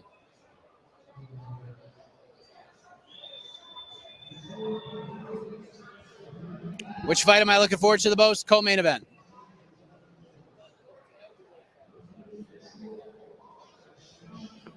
I see him, and I mentioned his name earlier. Maybe we can get him to sit down with us for a moment. My fellow New Englander. He's sending a text. And we got Mr. Rubenstein here as well. Manager of the Stars. Brendan Fitzgerald. Brendan Fitzgerald. You got spotted. You live? We are live, my man. Sorry. I didn't. Let me send one little text. Yeah, you can send a text. You can do whatever you want. What's Hi, going Dan. on? We're live. YouTube? We're on YouTube right now. Can I plug real quick? You can plug whatever you want. All right. MMA Fighting's YouTube channel is amazing. You guys have like 1 million subscribers. Can I just get a fraction to head over to Brendan Fitzgerald and subscribe to my page as well? Everybody can win in this. Is my podcast. I'm shooting behind the scenes stuff this weekend. Yes. That video is probably going up tonight or tomorrow. I did it behind the scenes in Austin. Thank you for the plug. Thank you very much. Fitz Nation, baby. Great show, by the way. Thank you. Just really good, insightful interviews. So make sure you go check that out. We got a big one tonight, Brendan. We do. And it's just hours away. East Coast thing, I feel like it's only 1:21, and the fights aren't going to start for 5 hours, but the fights are actually starting in less than 2 hours. That's crazy. But here we are, Adesanya Cannonier, going to close the show. We got Volkanovski Holloway 3. Yeah. We get everything a fight fan could want, Brendan. What are the energy levels, right? 1 to 10. How jacked are you right now for this one? You know, after an event like this or a week like this, it's like extra buildup. It's why the Super Bowl is so special, because we have so much buildup, so many fan events, all of it that's surrounding it. Like, yes, we can't wait for the fights, but chances are you've talked to 50 fighters already about them and about what they think of this card. And I've just connected. This is the only kind of week and event of the year where you get this much fight energy going in one direction, all to an event, just pours out into the broadcast tonight. So it's fantastic. I can't wait. I feel like this has been, because you're a married man, I'm a married man. Yeah. We both had weddings. I feel like this week has been like a wedding week. It's the build, the culmination. Yes. The wedding's about to start, and then when it's over, we're just gonna have an adrenaline dump, man. Yeah. You know what I'm saying? Well, and also, again, like the pandemic just sucked so much for so long, mostly because of the separation anxiety. Like we didn't do this. Like we weren't sitting together at events. I wasn't connecting with everybody else, media, fighters, fans. Like I've still only done one event in an arena since coming back, you know, so it was great. But that's the thing that it's not getting old, and I'm not going to ever take it for granted. You know, it's just like we have to soak up these moments and these events because they are fleeting and they are so enjoyable. Absolutely. For you, what's the most under the radar storyline on tonight's card? Because it's been the top 3 fights for sure. Sean Strickland, Alex Pereira, they have gotten a lot of steam this week. I feel like for the first time in a long time, and I don't know if you agree with this, I feel like Sean O'Malley's flying under the radar a little bit. Yeah, and I was just going to say that, and it's ironic because now he's got his top 10 opponent, and now he's got his big test, and it's going to propel him into the top 10 if he wins, and then he will get all these big matchups. But yeah, I mean, 2 belts, and then like Sean Strickland, and I'll tell you what, Sean Strickland, he won the press conference. He absolutely won the press conference, and he is that unlikely hero for some people, and then he is that lightning rod personality that everybody else loves to hate. And it's the perfect kind of combination that he has of just not caring about what anybody thinks and not being afraid to say what's going on in his crazy head of his. And he absolutely won the press conference, and he did something that nobody has seen done before, and that's like make people laugh at Israel Adesanya. Israel Adesanya is not used to getting laughed at, and he just said some crazy stuff where, of course, people were chuckling. So yeah, under the radar. I mean, like Cowboy Cerrone and Jim Miller, it's like this is the type of fight card where another matchup pops up and you're just like, holy smokes. There's 2 fights early in the night that are on the early prelims that are ranked contenders on each side. Uriah Hall and Andre Muniz is like the 3rd fight or the 4th fight, I can't remember. So like you got some questions that are going to be answered early in the night, and it's not just like, okay, good, there's fights on. It's like there are fights on right now with implications early in the afternoon and well into the night. You know who else won the press conference? Israel Adesanya won the press conference. You know, he did well too. No, not even though a lot of people felt he got like, because I was at a different event, so I just saw what was clipped most often on social media was Sean Strickland. 100%. Yeah. But that's why he won, though. Yeah. The bank account wins because if he beats Cannonier tonight, he's either getting Pereira or he's getting Strickland. He's getting a monster fight either way. I love when these events happen where you have just such a clear path, and you never know what's going to happen and who's going to get injured and the timeline of everybody. But I love events where you have a champion that's about to be crowned or keep the belt, and you have his next test, and you have the promos already. You can already cut the promos. You know, the editors are at work right now. You know, like you can already see the storylines, and it's just a matter of when it's going to happen. Brendan, you're the man. Thanks, Mike. Fitz Nation, baby. Go over there. Leave this room because we're going to be wrapping up pretty soon. Go over and subscribe to his stuff. Thank you very much, Mike. It was great to see you in person. Absolutely. Enjoy the Carolinas. Thanks to the fight fans out there. I advise you to get here next year. It's $20 for a ticket. Pound for pound, best dollars you can spend as a UFC. I agree. And I said earlier, everyone's had a great time, but I feel like you've enjoyed this maybe more than anybody. As much, certainly. Absolutely. Brendan, Good to see you, good Mike. to see you, man. All Take care. There he is, Brendan Fitzgerald.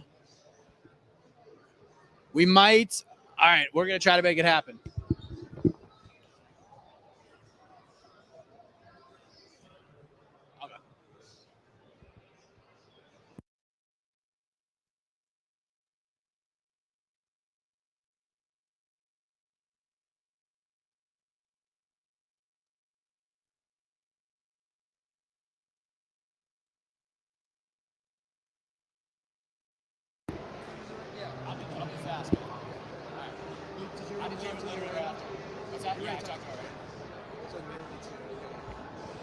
All right, we're working on it behind the scenes.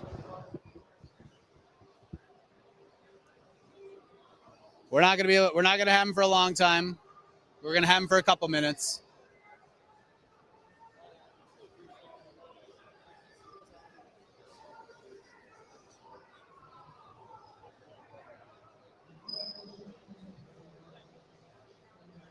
So we're working on it. Here we go. No. You sure? Yeah. All right. Thanks, man. Schmo being just an absolute gentleman right now.